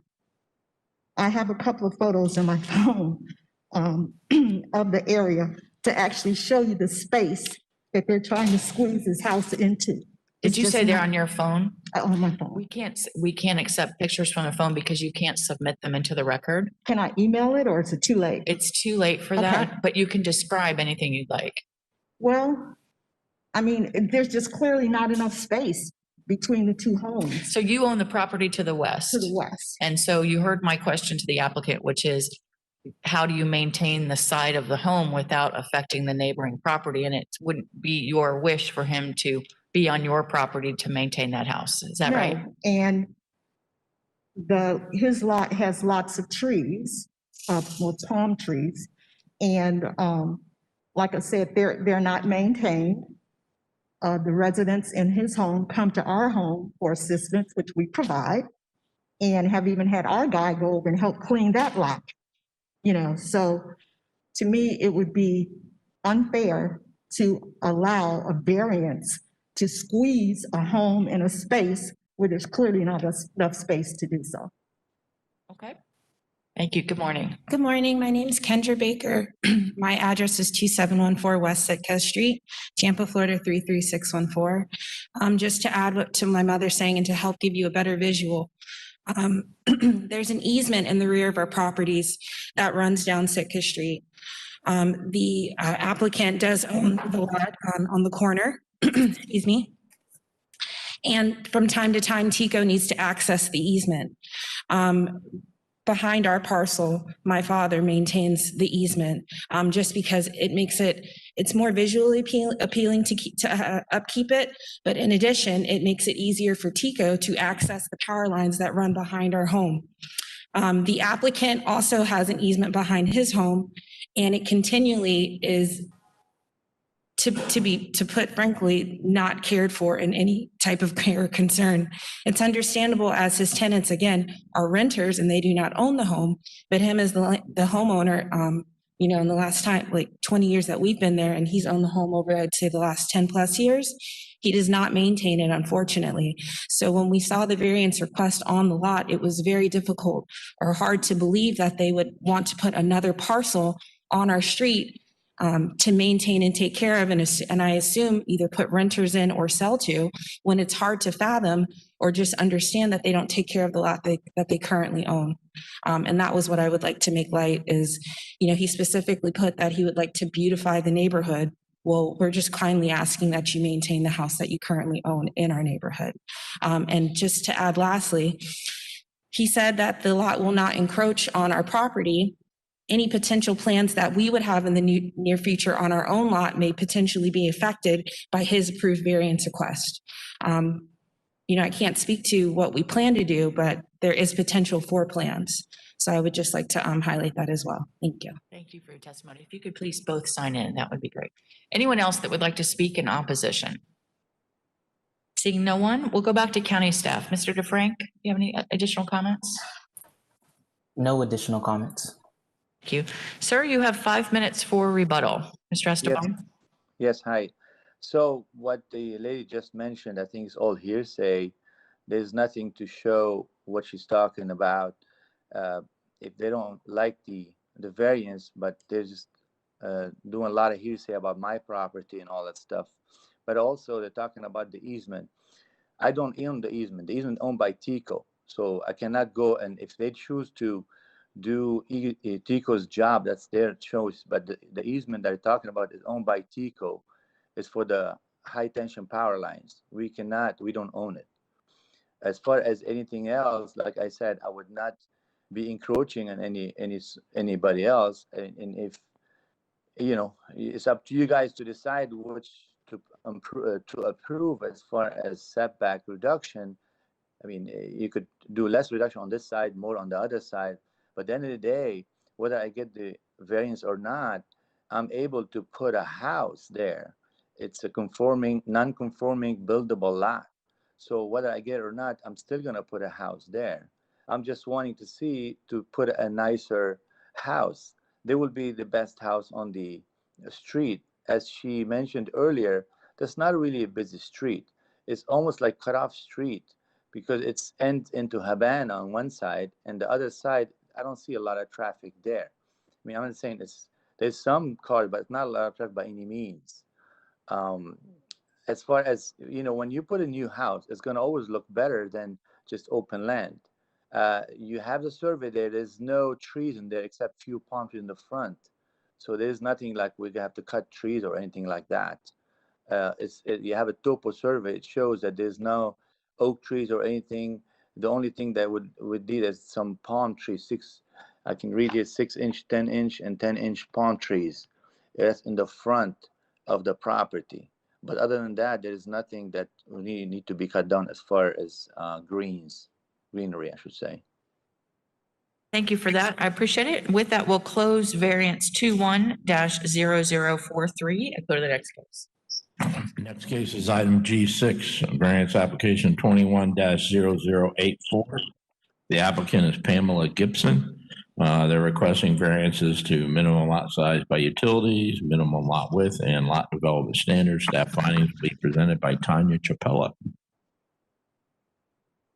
Good morning, Tanya Chapella, Development Services. The applicant is requesting multiple variances to accommodate a proposed two-lot subdivision of property zone RSC 6 and for an existing dwelling on one of those lots. A minimum lot size of 1/2 acre of upland is required for the use of a septic system. The applicant requests the following variances. For the proposed parcel A, the applicant requests, I'm going to reformulate. Proposed parcel A 7,087 square foot reduction approximately to the required minimum lot size to allow a lot size of 14,693 square feet, which is 0.337 acres, more or less. Proposed parcel B, a 14,696 square foot reduction approximately to the required minimum lot size to allow a lot size of 7,084 square feet, which is 0.16 acres, more or less. The minimum lot width of 70 feet is required in the RSC 6 district, the applicant requests a 20-foot reduction to the required lot width of parcel B to allow a width of 48 feet.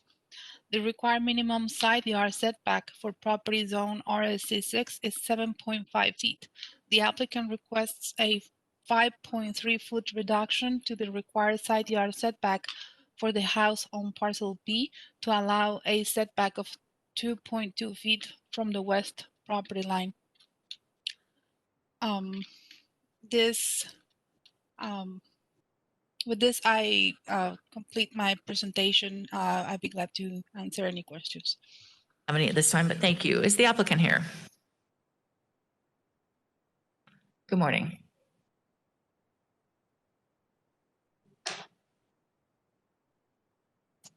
Good morning. My name is Pamela Gibson. I live at 7500 Wakulla Drive, Temple Terrace, Florida, 33637. I am requesting the variance in order to split the lot. I have a disabled sister that's living in the smaller lot size, and part of the request, they asked me why wasn't I splitting it in half. Just where the fence is now has been separated. And it probably moved about 5 feet about a year ago, but it's been separated since about 2004, which at that time I had an older aunt that was living in the separate structure, and it required a 911 separate address. So it has been functioning as a separate unit. It had a bathroom, electric and water and everything was already running there at that time. I did add a kitchen.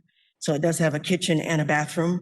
My intent, again, is to retain the smaller property in order for my sister, who, again, is disabled. She has limited income, because if I do have to sell the entire property, then at that point she would be homeless, which is the reason that I allowed her to move in back in May of last year, just before I moved. The adjacent properties near the home are all on public water except for one property, the neighbor to the south property line, and his well is about at least 100 feet from the property line.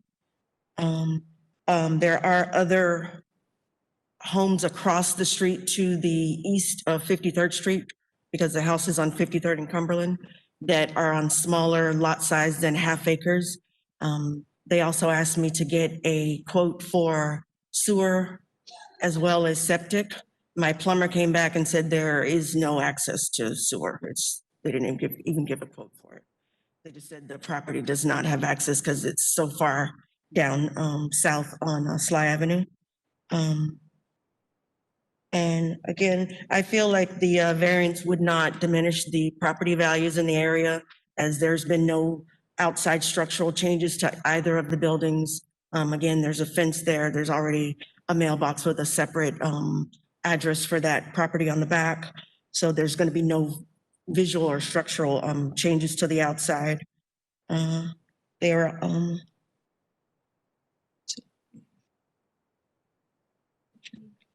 again, the structure, the two separate structures were there when I purchased the property in 1995. And so that's basically, that's it. I don't have anything else. Well, you answered all of my questions except for one. I wanted to know why you weren't moving the line so it's more equally divided, but you answered that with the fence that's there. Is that? There is a fence that's there. If I'm required to move that in order to have the variance approved, I can do that. I understand I'm willing to do that. There is a vineyard structure also in the back of the larger property.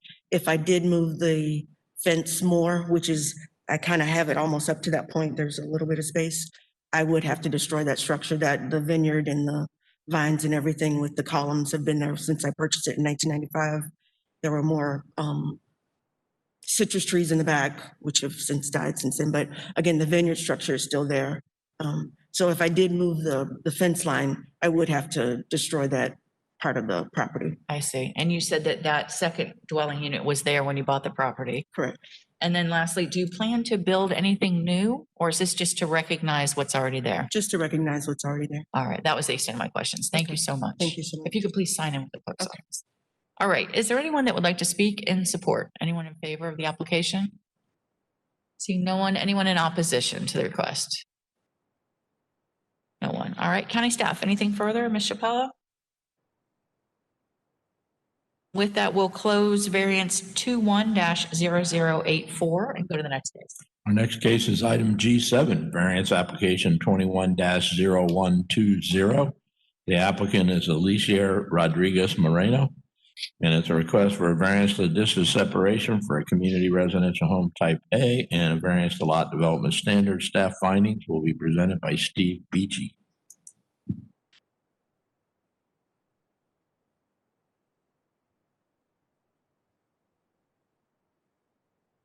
We can't hear you, sir.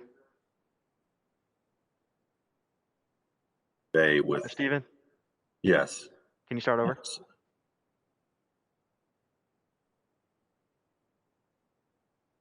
Can you hear me? Yes, sir. Okay. The applicant is requesting a variance to allow a proposed community residential home type A with 6 or less place residents at 6016 Memorial Highway to be located within 1,000 feet of an existing community residential home at 6018 Memorial Highway. The applicant is also requesting a variance to address the existing encroachment of the dwelling into a required side yard. So the first variance, proximity to existing community residential home. Per Land Development Code 61128, a community residential home type A shall not be located within a radius of 1,000 feet of another such existing home with 6 or fewer residents as measured from the property line to property line. The existing facility is located immediately adjacent at 6018 Memorial Highway as shown in the exhibit in your backup. The applicant requests a 1,000-foot reduction of the required separation for the community residential home adjacent to the existing one. The second variance is for the primary dwelling. Per Land Development Code 60101, a minimum side yard setback of 7.5 feet is required in the RSC district. The applicant requests a 0.2-foot reduction to the required setback for the existing home to allow a 7.3-foot side yard setback from the south lot line. The applicant, as far as the findings, the applicant for the subject community residential homes owns the adjacent community residential home at 6018 Memorial Highway. The applicant states that the type A community residential home would not, at 6016 Memorial Highway, would not be an expansion of the current license, nor would it be connected by any means with the current community residential home adjacent. Staff also found that there are 2 accessory structures in the rear of the subject parcel that appear to encroach into a utility easement. The applicant has been advised that the structures cannot encroach into the easement, and they must either remove them from the easement or seek a vacating of the easement through the real estate department. That concludes my report. All right, thank you so much. Is the applicant here?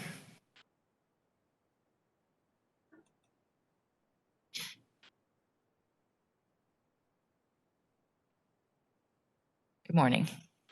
Morning. My name is Martha Medina. My address is 3309 Cheviot Drive, and I'm here to assist the client defending the case, and I have a little PowerPoint for you. Okay. All right, excuse me, ma'am? Yeah, you're not listed on the application as the representative. However, if the applicant is here, he can authorize you at this time to speak for him. That's correct. You need help or do you not have order?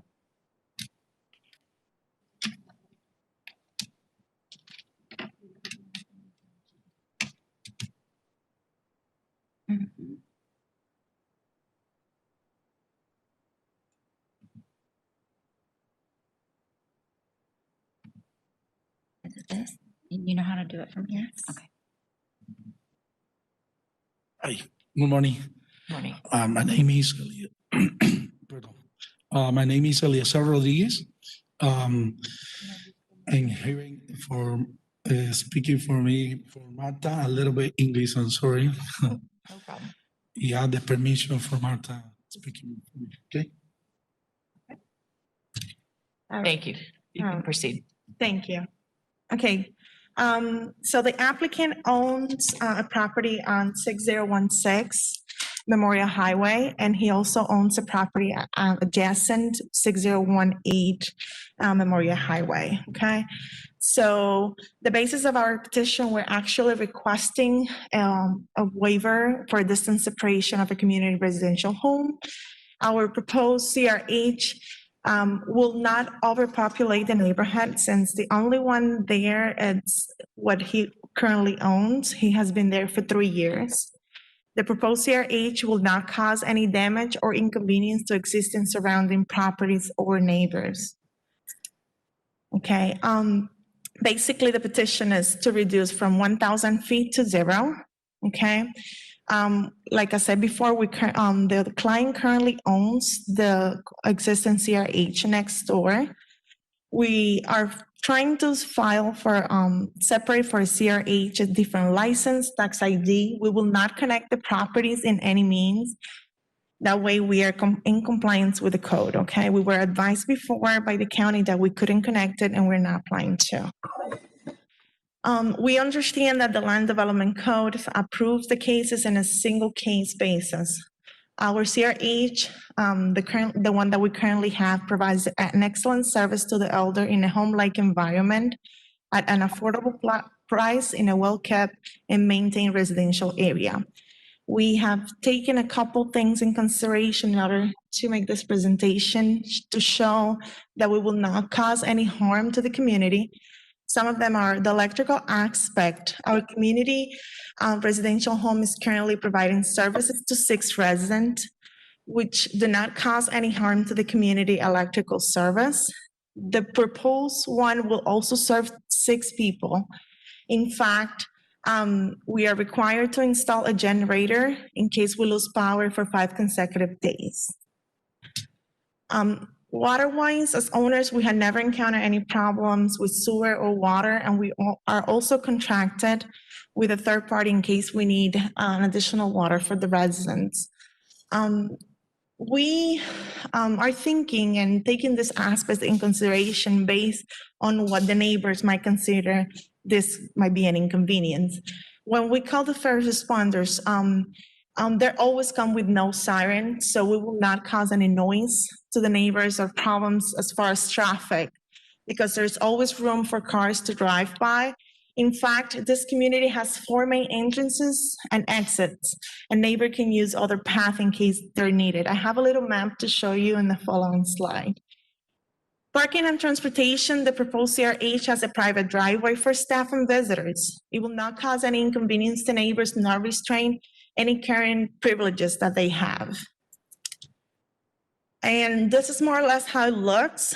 The proposed one is the 6016 on Memorial Highway, and the one that we currently own is 6018. We have an entrance and an exit on Church Drive, on Lopez Drive, and also on Memorial Highway, okay? And you can see both properties right there. If you feel you want to stop in any time to ask questions, feel free. Thank you, I will. Sometimes neighbors might think that this might impact their property value, but the houses around the proposed CRH will not lose any value. Instead, it will increase because of how well kept we keep the communities in order to attract clients. We also thought that they might think that this might increase in traffic of COVID-19 infected patients, but those concerns are actually not a valid reason, because most likely will be COVID-free because the residents tend to go to a high level of care unit. Our staff and healthcare, they're also tested on a biweekly basis, okay? Also adding on the transportation aspect, residents usually do not drive. There will most likely be 1 to 2 cars parked on the driveway. This is the existing community residential home that they currently own. It is at a corner lot. And this is the next door home, the proposed. It was also brought to our attention the 2 sheds that you see there on the screen. the property owners have no problem on removing them if required. So you see there's a white one and there's another one. I don't know if I can point here for you. Can I point it with the mouse? There it is. I don't think you can see it. There's the white structure and the brown structure. They have no inconvenience on removing them.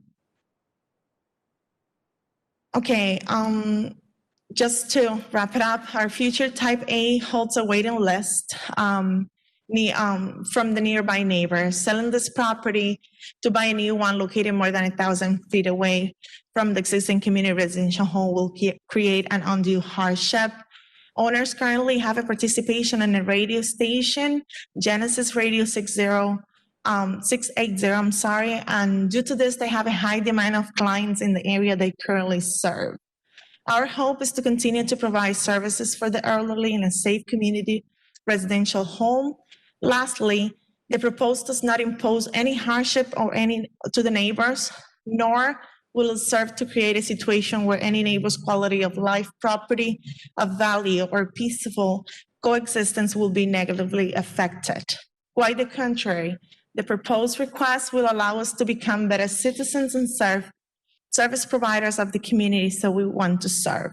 Our goal is to preserve public health, safety, comfort, and welfare. And if you have any questions, then. I just have one. Thank you for that presentation.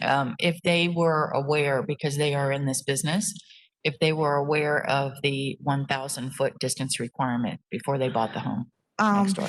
They were aware of it. However, they purchased this property on August 2018, and the property has been empty. They have been thinking about filing this variance, hoping that you guys can approve it. But yes, All right, thank you. That was my only question. Okay. If you could sign in, all of you at the clerk's office, I appreciate it. Thank you so much. Is there anyone that would like to speak in support? Anyone in favor of this application? Seeing no one, anyone in opposition to the request? Yes, sir. You can come forward, please. Good morning. Good morning. You could give us your name and address to start, My please. name is John Grimaldi. I live at 8302 Sandstone Court in Tampa, Florida. I live in Baycrest Park. I'm sure you're aware of Baycrest Park, but I brought some newsletters if you'd like to look over the latest of what's going on in Baycrest Park. Baycrest Park has been around for at least, I don't know, since the mid-60s. We have over 900 residents on Memorial Highway, from all the way from almost to Sheldon Road, all the way to Kelly Road. There are one business on the south side of Memorial Highway, and that's at 6018 Memorial Highway. Now they're proposing to get 6016, and they're asking for a variance so that they can set up another assisted living, if you will, home.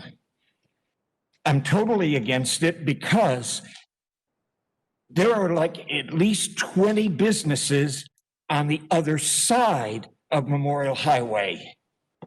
Right across the street, used car lot, Shell station, doctor's office, dental office, et cetera, et cetera.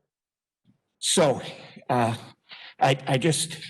think that Baycrest Park, unfortunately, or fortunately, has been for all these years a residential community where we have parades, where we have, well, now with the COVID, that's a different story, but we're a residential area. I just see this as a slippery slope.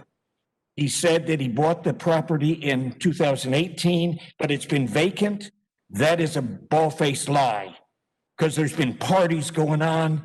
I know because my property is adjacent to their property.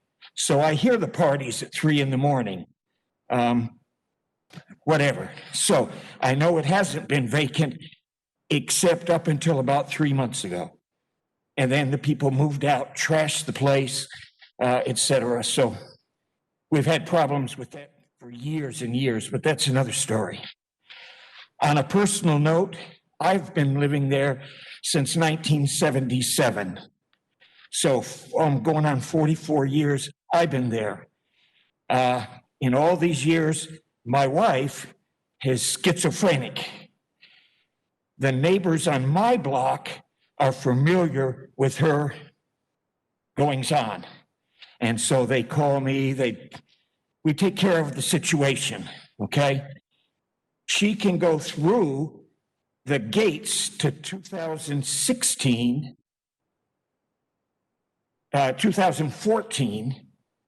Dr. Morgan's house, and she has been found in their lot, and they've had to call the police.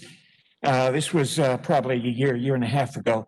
This is all on a personal note, but so I feel that if they're interested, they got the first property, I believe, deeded over from the church, Wesley Memorial, because I don't believe they bought that on the market. The current property, I'm sure they bought in a foreclosure, which I don't have a problem with that. If they want to move in and they want to live there, that's fine. But starting another business in Baycrest Park, I see that as a slippery slope. I see it going on and on.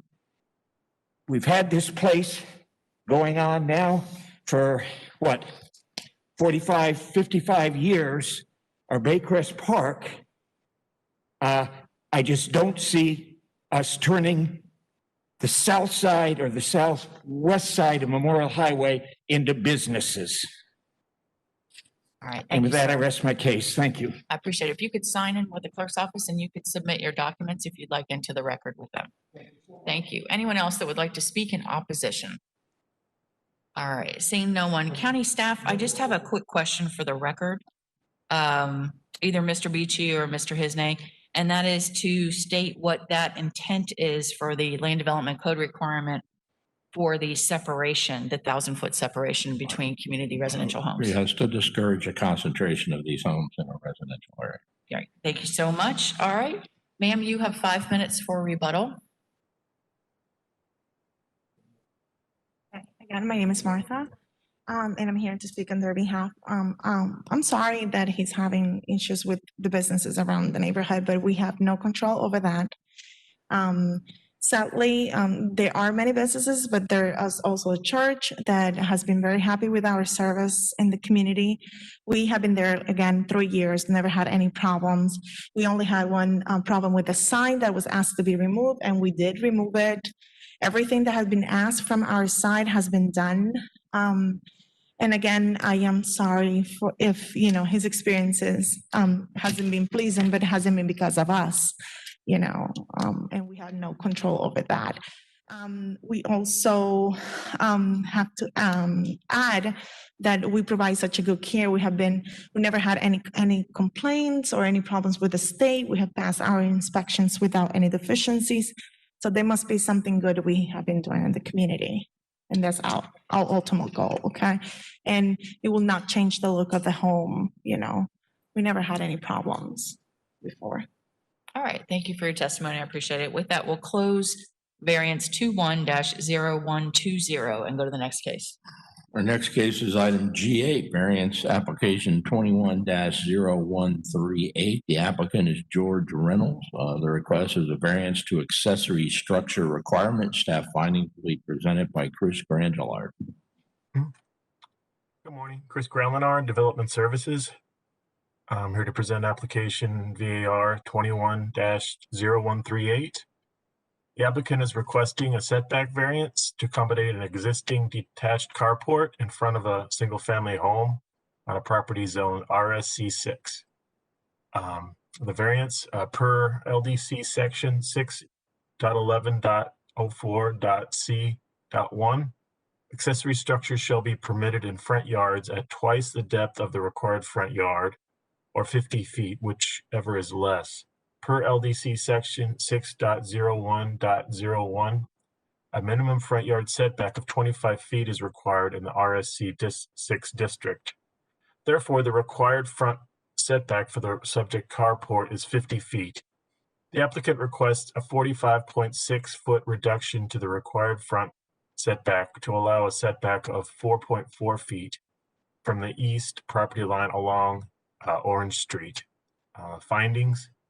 According to the applicant, the carport is 9.4 feet in height.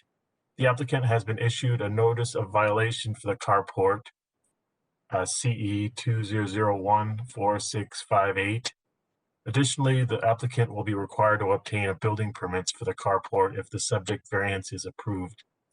That concludes my staff report for variance 21-0138. I'll be glad to answer any questions you may have. Thank you. Having it this time, but thank you. Is the applicant here?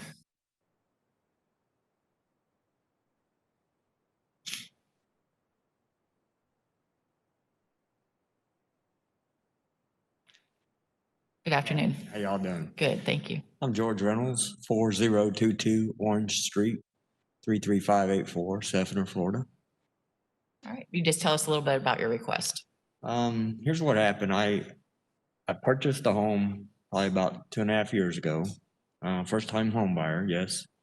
And I bought a carport, matches the house real well. Same colors of paint, everything. Had a new roof put on my house, everything. I do live on a corner lot.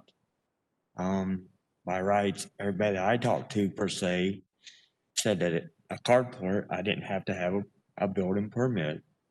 And so I had a company come out and install it properly. And it's not in anybody's vision as far as the stop sign, as far as the traffic wise, it's not out, where it's a sore thumb per se. And so apparently somebody in the neighborhood, the way I understood it, had called and complained and said, hey, I wasn't up to code on it. Now, if that's possible, yes. Like I say, this is kind of like a learning process for me. And, but even at that request, it really keeps the life of the cars, it makes my garage a lot cooler. So the AC ain't as running as hard, different things of that nature. I try to keep everything well kept. I don't like nothing run down or looking bad. But it was my mistake as far as not knowing the rules and regulations. Yes. All right. Is that everything you have to say? Yes, I ma'am. appreciate your time. If you could please sign in with the clerk's office. All right, thank you. Thank you so much. Is there anyone here that would like to speak in support? Seeing no one, anyone in opposition? Anyone against the application? No one? Mr. Granulard, anything else you want to add before we move on? Nothing, ma'am. Thank you.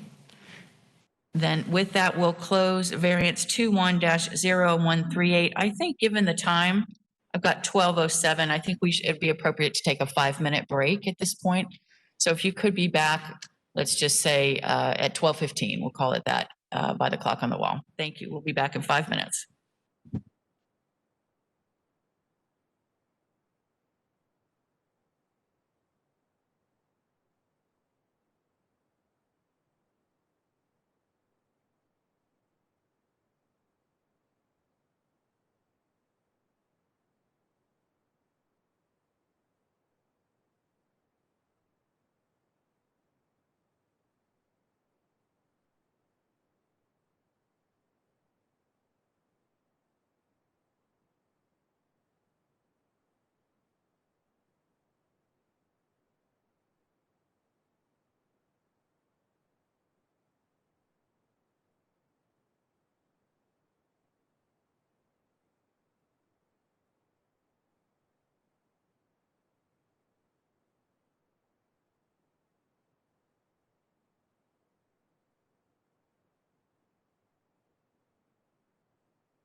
Meeting will resume in 3, 2, 1.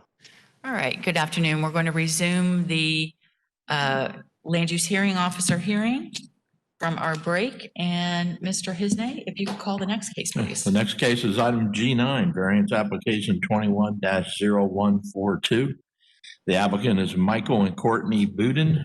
The request is a variance to lot development standards and a variance to accessory structure requirements. Staff findings will be presented by Isis Brown. Good morning, Isis Brown, Development Services. This case is variance 21-0142. The applicant is requesting a variance to accommodate a proposed two-story accessory structure on a lot zoned PD 01-0187. The variances per LDC. Excuse me, Isis? Yes? Your microphone is very low. Is there a way you can turn it up on your side? Do my best.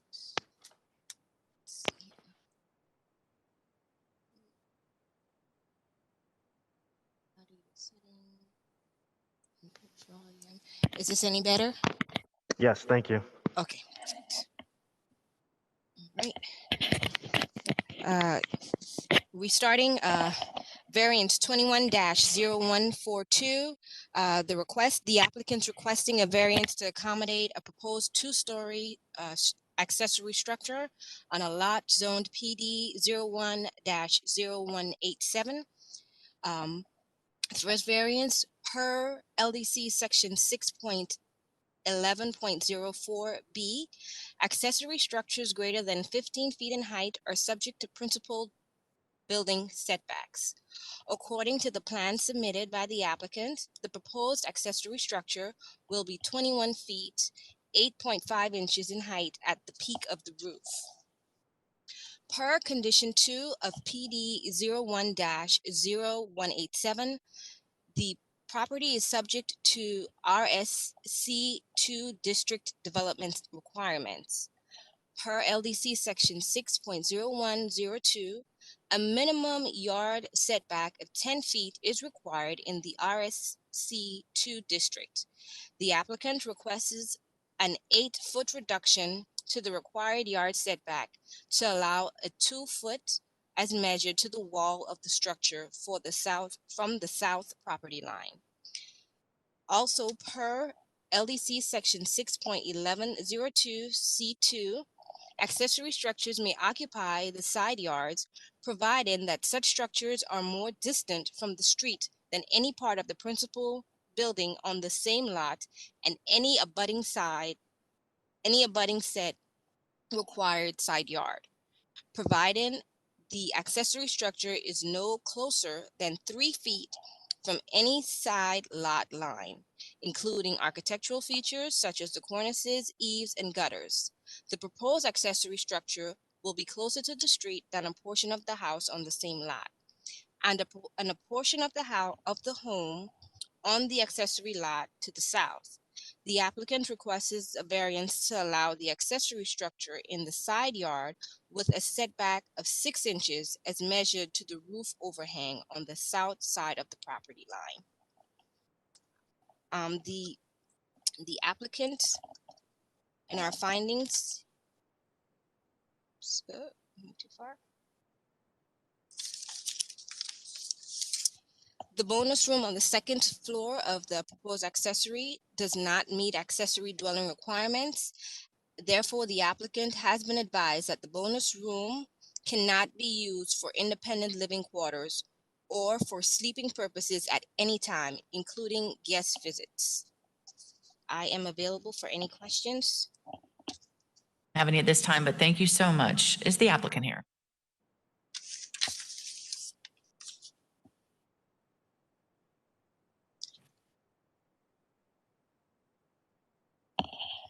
Good morning. Good morning. Afternoon. Oh, afternoon, sorry. Beautiful morning. I'm Michael Booten, 9622 Eagle Crest Drive, Lutz, Florida, 33549. All right, if you could just tell us a little bit about your request. This was submitted, but I can kind of walk you through what the issue is. Yeah, if you could take the microphone and bring it to you so that when you talk from that, we can still pick up. your testimony.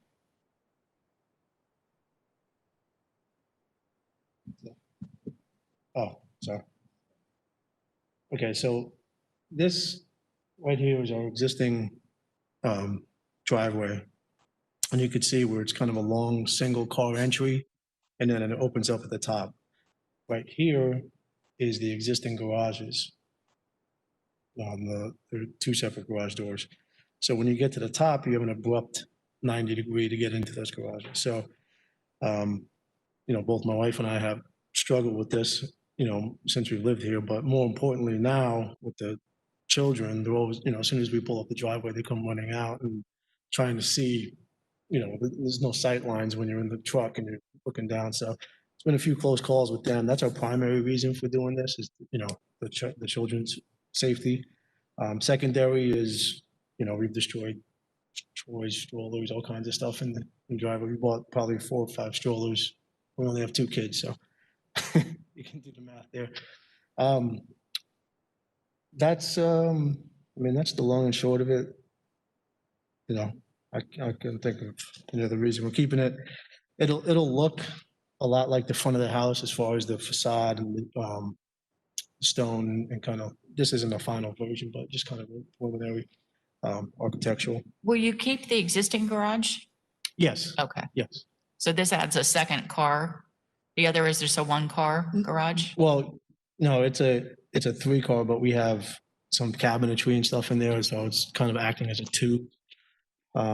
But this will allow me to pull straight forward at the top of the driveway, which is kind of like, that's why we're trying to put it here. That's where the driveway ends currently. So this would sit right at the top of that driveway. So you pull straight up and then, so avoiding all these multi-point turns. I see. And things like that. So it just makes the most logical sense. We looked at maybe doing it in the backyard or somewhere to avoid the variance, but this is the only place it really makes any sense. Okay, I understood. All right, thank you for your testimony. If you could please sign in with the clerk's office. All right, is there anyone that would like to speak in support? Anyone in favor of the application? Yes, we do have one person online virtually, Joyce Richardson. Can you hear us? And do you have video? I can hear you. Can you hear me? Yes, we can hear you loud and clear. Okay, great. I am here just to affirm I am the president of the Homeowners Association in Eagle Crest, which is where Michael and Courtney's home is located. And I am just here to affirm that the Homeowners Association also had to approve a variance and did so. So I am here in support of their petition. Did you give your address for the record? Did I? Oh, I'm sorry. 19614 Eagle Crest Drive, Lutz, Florida 33549. You say your name as well? I'm sorry. Oh, and could you restate your name? Just Yes, Joyce Richardson. Ms. Richardson, I appreciate you coming on to testify. Anyone else that would like to speak in support? Seeing no one, anyone in opposition to the application? All right, seeing no one, county staff, anything else? Additional comments? All right, then with that, we'll close variance 21-0142 and go to the next case. Thank you. All right, that concludes section G of the agenda. Takes us to section H, special uses. First case is H1, application SUAB 20-1234. The applicant is Min Feng Liu. They're requesting a 40C alcoholic beverage permit for the sale and consumption of beer, wine, and liquor on and off the permitted premises with separation waivers. Staff findings will be presented by Tanya Chapella. All right. Now with special uses. Yes, the report and recommendation will follow the applicant's presentation. Yes, so is the applicant here?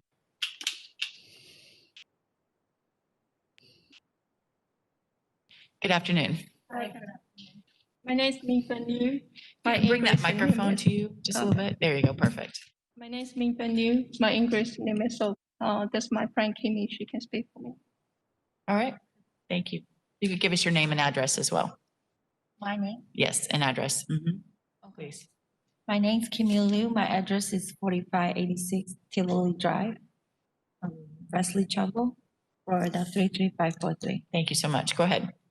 Okay.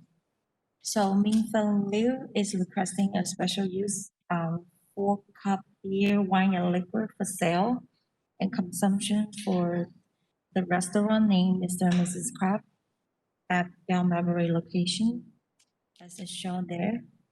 So we're asking for the approval. And since the grand opening day was assigned to be in the middle of the February, and due to some miscommunication or some errors that made for the zoning part, so this application being delayed for many months already. So we're here asking for if you can expedite the application for the approval. I see. Thank you. Can I just ask one question? I saw that you have already a alcoholic beverage license for just beer and wine for the restaurant. Do you plan to expand the restaurant, make it bigger? Or will it be the same size? It's the same size. Okay, that was my only question. Thank you so much. If you could both sign in at the clerk's office. Thank you. All right, development services, please. Good afternoon again. This is Tanya Chapela, Development Services. Just for the record, the existing license will cover the same square footage. There is no expansion, just to confirm what the applicant just said. The request is for a distance separation waiver for a proposed 4COP alcoholic beverage permit to allow for the sale and consumption of beer, wine, and liquor on and off the permitted premises. The proposed wet zoning is requested for an existing restaurant at 15412 North Del Mabry Highway. The property is zone PD 98-1228, which allows consideration of the requested AB. The wet zone area will comprise a total footprint of 5,860 square feet, as shown on the revised wet zone survey, January 11, 2021. No outdoor area is being proposed. The existing restaurant building has a 2COPR wet zone, SUAB 01-1272, which allows for the sale and consumption of beer and wine on and off the permitted premises in connection with a restaurant. It was approved for a 5,860 square foot area. The proposed 4COP wet zonings must be located at least 500 feet from the specified community uses and 250 feet from residentially zoned properties, and there can be no more than 3 existing wet zonings of certain types within 1,000 feet. For the submitted survey, there are no specified community uses within 500 feet of the proposed wet zoning. However, there is a residentially zoned property within 196 feet. Additionally, there are 7 existing wet zonings of certain types within 1,000 feet of the proposed wet zoning. The applicant requests a 54-foot distance waiver from residentially zoned property to allow a separation of 196 feet and has provided the following justification. The restaurant bar closes at a reasonable hour. The restaurant has policies in place to ensure patrons safe and moderate alcohol consumption. The applicant requests a waiver to the maximum number of existing wet zonings within 1,000 feet and has provided the following justification. There are full-service restaurants operating within a half-mile radius of the property approved for a 4COP liquor license. The residentially zoned property that is within 250 feet of the proposed wet zoning located to the west of the restaurant is comprised of natural conservation area, which prevents direct travel between the single-family homes farther to the west, resulting in a normal route of travel between the two uses of more than 1,700 feet. Additionally, a 6-foot high wall serves as a buffer between the proposed wet zoning and the homes.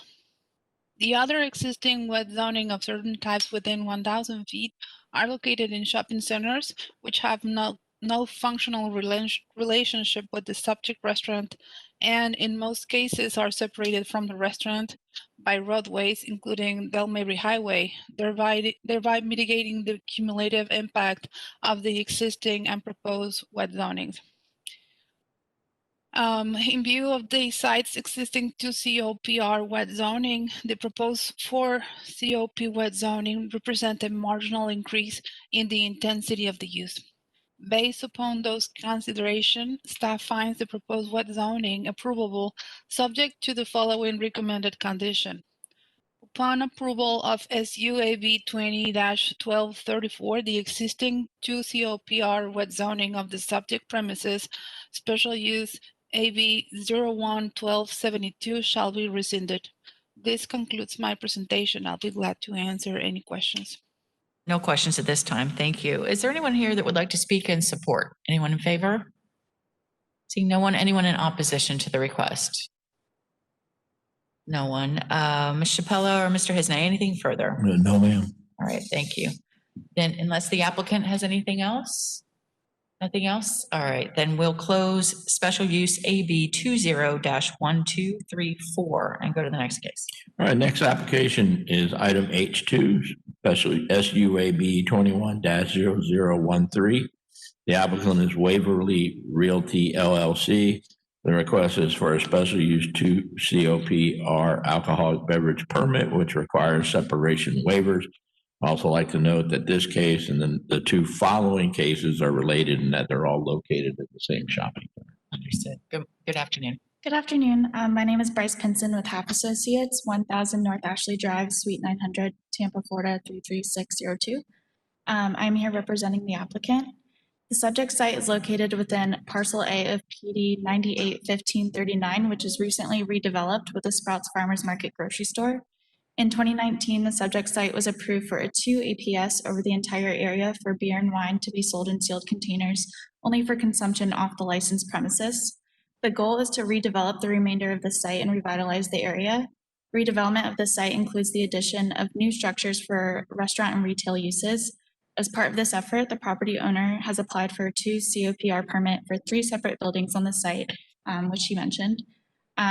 Specifically for beer and wine for sale and consumption on and off the permitted premises in connection with a restaurant. The wet zone area includes the sidewalk shown on the survey for potential outdoor seating without blocking the sidewalk. The distance reduction request for the 2 COPR permit for building C, which I have.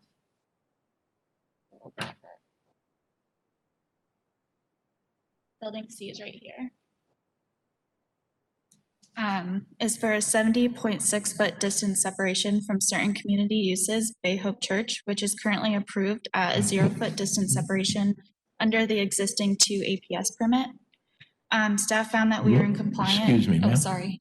Isabel Albert of Half Associates is designated as the representative, actually. Are you with Half? Yes. Oh, okay. Yeah, Oh, sorry, we sorry. didn't hear. Yeah, all right, that's fine. We didn't hear Okay. that you were with Half, sorry. Okay. And she's also here. Yes, hello.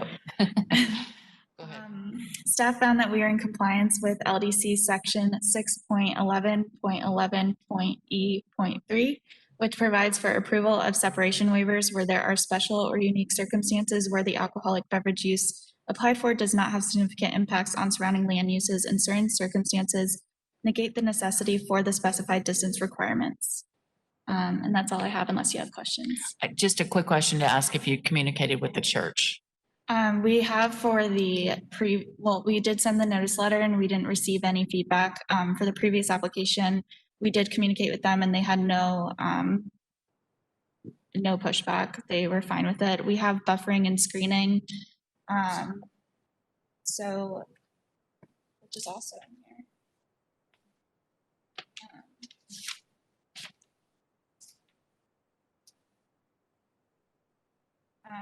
Separating the church there. So the closest, I believe they even write it in here, the closest walkable distance to the front of the church is 600 feet. So. All right, that answers my question. Okay. Thank you so much. Thank you. All right, development services, please. Good afternoon, Colleen Marshall, Development Services. The request today is for a distance separation waiver for 2 COPR alcoholic beverage permit.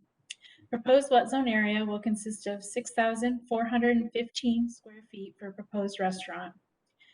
2 additional proposed alcoholic beverage permits are proposed on the subject property under SUAB 21-0141 and SUAB 21-0150.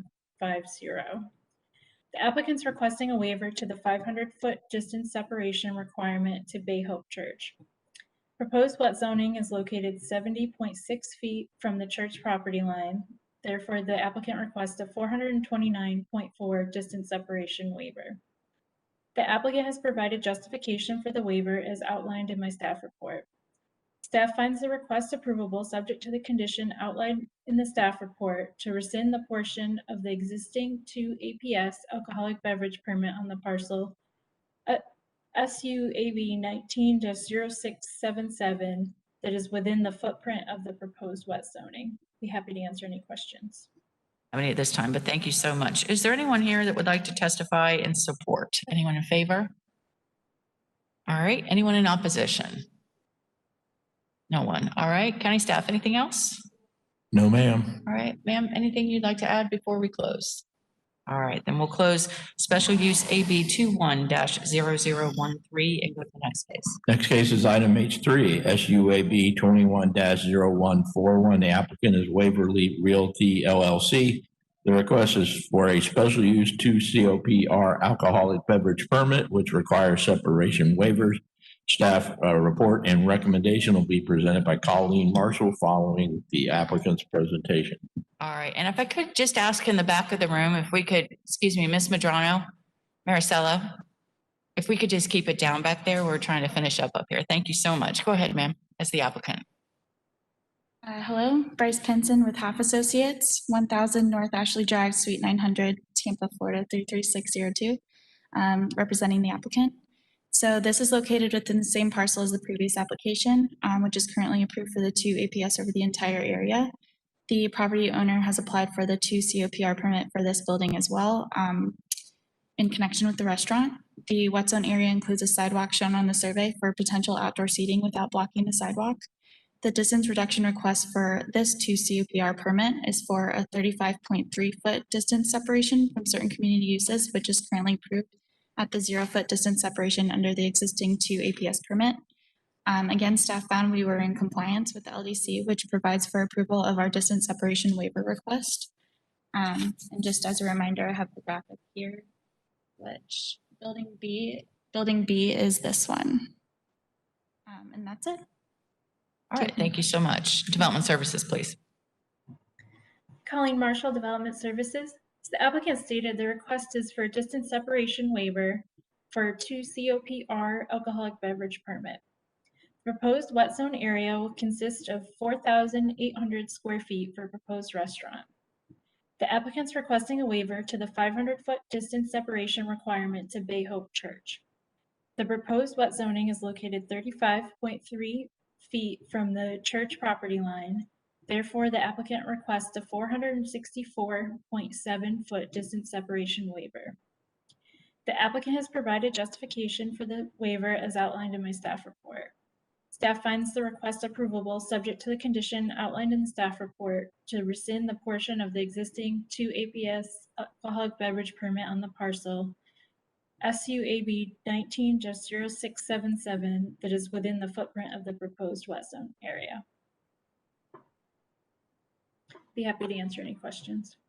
At this time, but thank you. Is there anyone here that would like to speak either in support or in against the application? Seeing no one. Anything else from county staff? No, ma'am. All right, then assuming you don't have any additional testimony, we'll close special use AB 21-0141 and go to the last case. Yes, our final case today is item H4, SUAB 21-0150. Applicant is Waverly Realty LLC. Request is for a special use 2 COPR alcoholic beverage permit, which requires a separation waiver. Staff report and recommendation will be presented by Colleen Marshall following the applicant's presentation. Hello, Bryce Pinson with Half Associates, 1000 North Ashley Drive, Suite 900, Tampa, Florida 33602, representing the applicant. So this is located within the same parcel as the previous 2 applications, currently approved for the 2 APS over the entire area. The property owner has applied for a 2 COPR permit for this building as well for beer and wine for sale and consumption on and off the permitted premises in connection with a restaurant. The wet zone area includes a sidewalk shown on the survey for potential outdoor seating without blocking the sidewalk. The distance reduction request for this 2 COPR permit is for 341.4 foot distance separation from certain community uses, which is currently approved at the 0 foot distance separation under the existing 2 APS permit. Staff found that we are in compliance with the LUC, which provides for approval of our distance separation waiver request. And if you want to reference the graphic, it is this building right here, building D. That's it. Thank you. All right, and if you could just verify for the record your contact with the church in question? So we have sent them the notice letter and we haven't received any responses for this application. All right, thank you so much. I appreciate it. Development Services, please. Colleen Marshall, Development Services. The applicant stated the request today is for a distance separation waiver for 2 COPR alcoholic beverage permit. Proposed wet zone area will consist of 2,500 square feet for a proposed restaurant. The applicant is requesting a waiver to the 500-foot distance separation requirement to Bay Hope Church. Proposed wet zoning is located 341.4 feet from the church property line. Therefore, the applicant requests a 158.6-foot distance separation waiver. The applicant has provided justification for the waiver as outlined in my staff report. Staff finds the request approvable subject to the condition outlined in staff report to rescind the portion of the existing 2 APS alcoholic beverage permit SUAB 19-0677 that is within the footprint of the proposed wet zoning. Be happy to answer any questions. This time, but thank you. Is there anyone here that would like to speak either in favor or against the subject application? Seeing no one, county staff, anything else? No, ma'am. All right, and I assume no rebuttal. All right, then with that, we'll close special use 21-0150. I would like to take just a second to express my condolences for the Development Services member, David Croft, that passed away this past week, to his family. He's certainly a part of this process and a valued member of the team. So thank you for that. And we will then close the January 25th, 2021 land use hearing. Thank you for all your time and testimony.